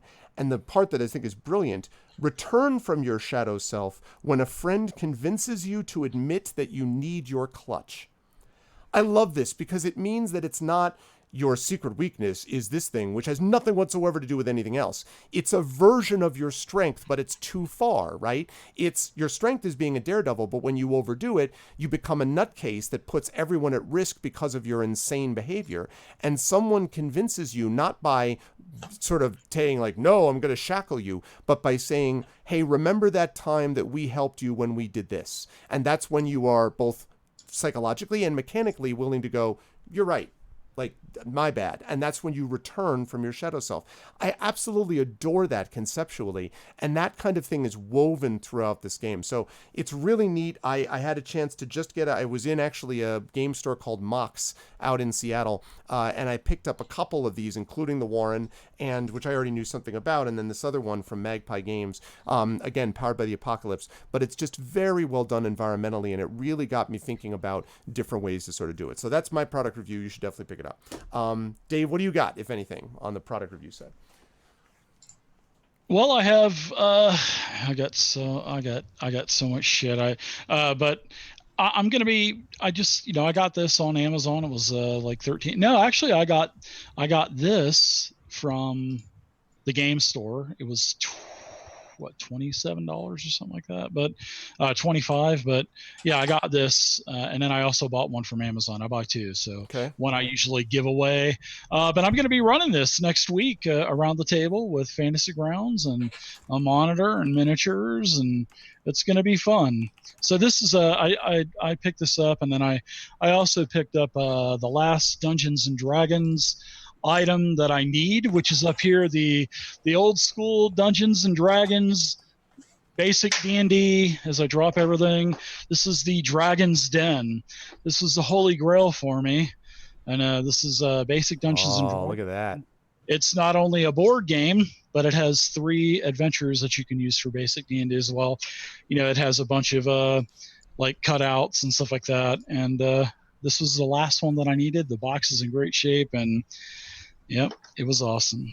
So now I have every single basic Dungeons and Dragons item except for AC5, which I'll never have, which is the original character sheet book, which is I'd have to refinance the house to buy it. I was gonna say that would be hard to get. That's awesome though. Man, I love looking back at the old like Greyhawk Gazetteer and all that kind of stuff. Is all this stuff is pre-Greyhawk. So this is I know that even predates basic. That. No, yep. Yeah. It's cool stuff. Yep. That's awesome. I dig it. Cool. 155 D&D items. I'm telling you. Again, awesome. Petty cash. That's a petty cash. Right. Yeah, and just think, Arv, when my son was born in '96, young guy, just my ex and I are not together. I'm paying for her place. I'm paying for my place, paying for a kid. I'm paying for everybody except for me, basically. And I almost sold all my D&D stuff for $2 a book, and I'm so glad that I didn't. Wow. Glad you held on. I probably would have jumped off a bridge, to be honest. Now that I know how much that basic stuff is worth, It's crazy. No, I'm glad you did The too. Man. modules are $300 and $400. I was like, whoa, this is insane. Dang. No, it's true. $2 a book is what I was offered. I'm like, well, I could sell all this stuff, get 2 cans of formula and a pack of diapers, and then in 2 days it's gone, and then I don't have any more D&D shit. So I was like, I'm just gonna not do it. So I got another job. So. And it worked. See, these were the good choices. This was the clear linear story that was meant to be told. Dot, what about you? What do you got, if anything? Well, I pitched Maggie's game earlier. I did drop that link. That's a fun little thing. It's a pay what you can or pay what you want, which is pretty sweet. But I've been eyeballing. This. I love Evil Hat, right? So I've been eyeballing this Fate Core based game called Shadow of the Century, which you were talking about 80s before. So this is very 80s, but it's 80s action movies. So it's Die Hard specific. Ninjas, unicorns. Yes, yeah. Terminator. I am Awesome. jonesing around. Like you could be like, the 80s action ninja, Nice. or the Remo Williams, the bad cop. Sick. I am just like it's great. It's actually on sale right now on Street Fighter DriveThru. with a mullet. Right. Yeah. I'm just like, here, I'm staring at it right now. I've been eyeballing it. And I think now that it's on sale, I'm just going to have to break down and get it. But Into a World of the 1980s action adventure with Shadow of the Century. It does base on Fate Core, so you will need the Fate Core rulebook to go with it. But the year is 1984 and the shadows run the world. And so the whole idea is there's this like evil, group, the shadows that run everything. And you are basically a banded, oddball group of people from the 80s. So the way the real life, the way the 80s actually went. Yeah, exactly. Right. Like you may be the maverick Cold cop, War, totally. This is our life. You could be the computer hacker, of the 80s or whatever. And your group comes together basically in average adventure Awesome. style.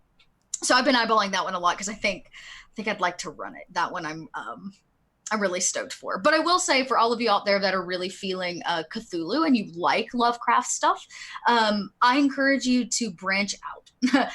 And one of the games I suggest is one called The Breakfast Cult. I might have talked about it before on here, but I'm not Breakfast sure. Cult, yeah. Yeah, I've actually run it a couple times now. It's a lot of fun.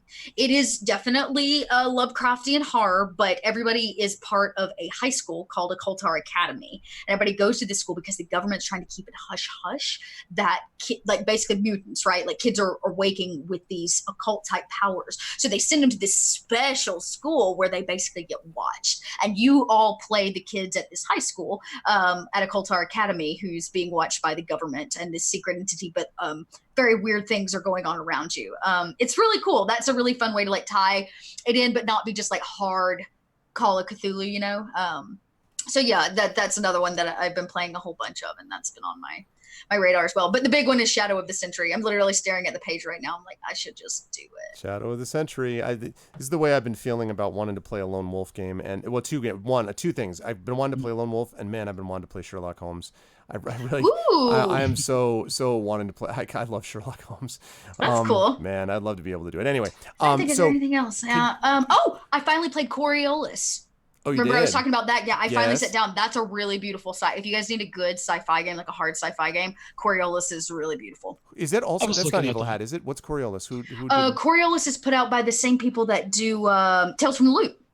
Oh, it's the same guy. Okay. Yeah, See? it's the same. Yeah, it's the same group. I'm pretty sure. You should check that one out. It's basically like hard sci-fi meets. It's like Arabian Nights in space. So it has a very like I'm already on. really For it. really rich just culture piece behind it. It's just the book is absolutely extraordinarily gorgeous. That's awesome. Can you throw that link again for Maggie's game in here? Yeah, because for sure. Okaran came in a little bit late.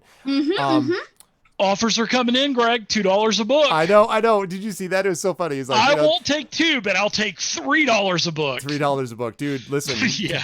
straight up, I'd just be like, my wife would be like, why exactly can our children not eat this month? I'm like, look, honey, sometimes you have to make decisions in life, and my decision is this. And you just like show the boxes. That's why I'm glad I'm single, Greg. I don't have to worry about that. Oh my God. All right, let's. So we are ready for. If I was married, do you think I could have all this shit sitting on shelves behind me? Hell no. That's dollar signs. Man, we all made. I know all the choices that happen. Yeah, but you do have To a the son, though. non-gamer type But you have of a son, and your son has woman. learned many things from you about gaming and all that good stuff. So there is that. But all right, let's take questions here because we're actually a little farther along than I planned because the conversation was so great. Chat, you have a chance to throw just a couple questions at us very quickly. Please do this by just typing in question in all caps and then give us the question you would like to ask us. And it could be anything about the stuff we discussed today, or if you're having issues with a campaign, you're like, oh God, please help. Or if you're, just wondering about different sort of D&D / TTRPG, Pathfinder, any of these other systems, Fate Core, Power of the Apocalypse, Cypher System, any of that stuff, please lay it on us and let us know 4th edition. what you think. Bring it on. While you're doing that, I'm going to throw I just forgot to mention this. I just got this in today. I am holding in my hot little hands the 2nd edition of the Dungeons and Desktops reference guide. This is the history of computer role-playing games. And I got this because one of my regular viewers, Shane Stacks, is one of the co-authors of this book.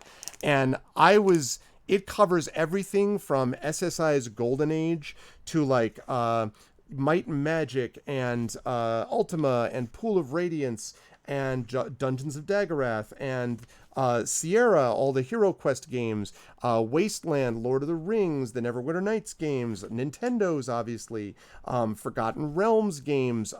They even got in here Meridian 59, which was my ever first MMORPG and the first legitimate one. Interplay, Arcanum, BioWare. It's huge. That's a word I haven't heard in years. Meridian 59. Meridian 59, man. Boxes, Greg. Yeah, my dude. I see of all time. Curse of the Azure Bonds. I see you have in front there. Pool of Radiance. Yep. Favorite. That was my favorite. Played it on stream. And you got Hillsfar? I don't have Hillsfar, but I have Savage Frontier and Azure Bonds. There you go. Actually, one of my viewers sent these in to me. So I'm thinking about firing up my old Tandy 1000 to EX. Nice. And streaming these games and their 30,000 diskettes. Back when they were 1.44 floppies. Yep. I was thinking about doing that. So I'll have to, and my Tandy still works, man. That would be cool. And I have the upgraded to 256 RAM. That's all it has. 256. That was the top stuff. I even actually have streamed. Mothership. I've streamed my Intellivision. I have an actual Intellivision 2, and I have streamed D&D Cloudy Mountain and D&D Treasure of Tarman, which is listed in this book. And those games are legit. And I defy you to find anyone on Twitch streaming from an actual honest-to-God Intellivision 2. But anyway, that would be awesome. I would actually love to see a stream with Tandy stuff. But anyway, let me recommend that. So Dungeons and Desktops, again, it's by Shane Stacks and Matt Barton. First edition apparently was really cool, but I kind of missed the first edition. But this is how many pages is this? 614 That's bludgeoning pages. Material right there. It is definitely plus 1d8, right? Damage at least. This is legit. So I wanted to thank him for sending that to me, and I'm looking forward to sort of checking that out as we can. So no questions from anybody, or did we get our questions in? We did have some questions already. So any other questions before I let these fine people go? Because we have about 3 minutes left. Anyone? Going once, going twice. God damn it, quit sending me private messages to sell my books for $2 a book. Stop it! Stop it! Never mind, Arv. I can sell you something like $1.50. What about a cool $2.10? How about that? How about that and a supply of everlasting gobstoppers? How about some nerds candy? Perhaps the pop rings, the diamond rings? But, all right. Well, then in that case, since we do not, again, as I say, chat was really great today. So there were a lot of questions going back and forth. Will you take $5 a book? Do not outbid me on my channel. This is not acceptable. Do not outbid me. I wouldn't even take $50 a book. Damn. There's two. It's worth a lot. Mm-hmm. It's worth. I don't care about the monetary value. Right. Personally, I've had all this stuff since I was a kid. Exactly. I mean, what is his nostalgia worth? The shit out of her. I wait for next session of where you just see blank shelves and you're like, Arv, I discovered that my nostalgia is worth $5,000 a book, and that's what my childhood is worth. Now, if someone wants to offer $5,000 a book, then we'll talk. Yeah, then we'll have a discussion. So Rockout does have one question. We'll do this to finish up. Is there anyone that casts D&D on Twitch that you haven't played with but would like to? Yes. I would love to play with. Well, see, this isn't going to count. I was going to say that I'd love to play with Stephen Colbert because Stephen Colbert played with Matt Mercer, and straight up that session, if you haven't seen it, is absolute gold because Colbert is just, he loves it. So he into it. He has so much fun with it. He's an elf. It's joyous. Like, it is so much fun. So I would love to do that. But if that doesn't count, then I would say definitely Matt Mercer because just, he's tremendous. And even though I think, the top 2 DMs operating in the world today, I think, are Matt Mercer and Chris Perkins. I think the reason that I think Chris Perkins is actually a touch better, which is nothing against Matt, is just because of the way that Chris is able to handle building story and all that kind of stuff. But the reason it would be so great for Mercer is because I'm so fucking hurt, Greg. Now Matt's such a genuine guy. What? D&D? I play, dude. He said that I haven't had a chance to. I'm on the show with you, so I'm not counting present company. You guys are another tier. Like, there's no reason for me to talk about the Michael Jordan tier. You people are up on the Michael Jordan tier. I'm talking about. I see what he's doing there. Everyone else. He is shoveling hard. He is fucking backtracking like none other. I have showed up on things with both of you, so neither of you count. No, I mean, listen, there's a reason I love having these people on the show. It's because of how great they are and how great they are as GMs too. So that would be my answer to that, Rock God. What about, is there anyone on Twitch that you have not played with, not excluding present company, that you would like to play with? I just want to play with Samuel L. Jackson. It's funny. Yeah, you say on Twitch, I think one of the things that I find a lot of joy in is bringing and getting to play with people that have either never played before or have always wanted to play or are just genuinely great storytellers. Okay. And have never done it. Like, let's talk about Colbert for an example. Colbert is not a Twitch streamer. That's not what he does, but he's an incredible storyteller and communicator, which means that when he sat down with that kind of passion with Matt Mercer, it created magic. It was great. It was great. It created magic. So, I think you're right. Like, yeah, there's somebody that I just like, who would it be? I don't know. I would like to sit down. Somebody like Judi Dench. Oh, Could you imagine how serious she'd like take her character? You know what I mean? Like somebody that understands the craft of, or like Ian McKellen. Yes, or Patrick Stewart, or somewhere or outside the box. I actually think for some reason I think Barack Obama would have been an amazing person to play D&D with. Oh my God! I just have this image of him just being as cool at that as everything else he ever did. Just being like, I think I'm going to walk up to him and I'm going to just be like, yes, sir. Like, another person. I'm just going to talk my way through everything. I'm just going to do that. Everyone's like, yes, sir, Mr. O. Yeah, absolutely. One person quickly before Dave answers, I just wanted to say, if I had the chance, Terry Pratchett. I would have loved to play D&D with Terry Pratchett, mostly just so I could just sit there and listen to him, just because I think it would have been really, really fun to sort of see the kinds of things that he came up with. So anyway, Dave, what do you got? Who would it be? On Twitch, I'm going to be honest, Greg, I have no clue because I have not streamed much in months and months and months. And so celebrity, then expand it out, like people in the Samuel world. L. Jackson, Samuel buddy. Jackson, okay. That would be a good one. Samuel L. Jackson. Oh yeah, he would definitely be a barbarian. Do I stutter? Do I stutter when like? Oh man, that's great. That's some good motherfucking beer, motherfucker. I want these mother orcs off this mother bleeping fort. Yeah. No, he would just be a constant meme. It would just be meme creation all the time. It'd just be. It would have been great. John Travolta and Samuel L. Jackson. You know what I mean? Anybody know where I'm getting at? Yes. Pulp Fiction. Now, them two characters together in a oh my gosh, that would be acts.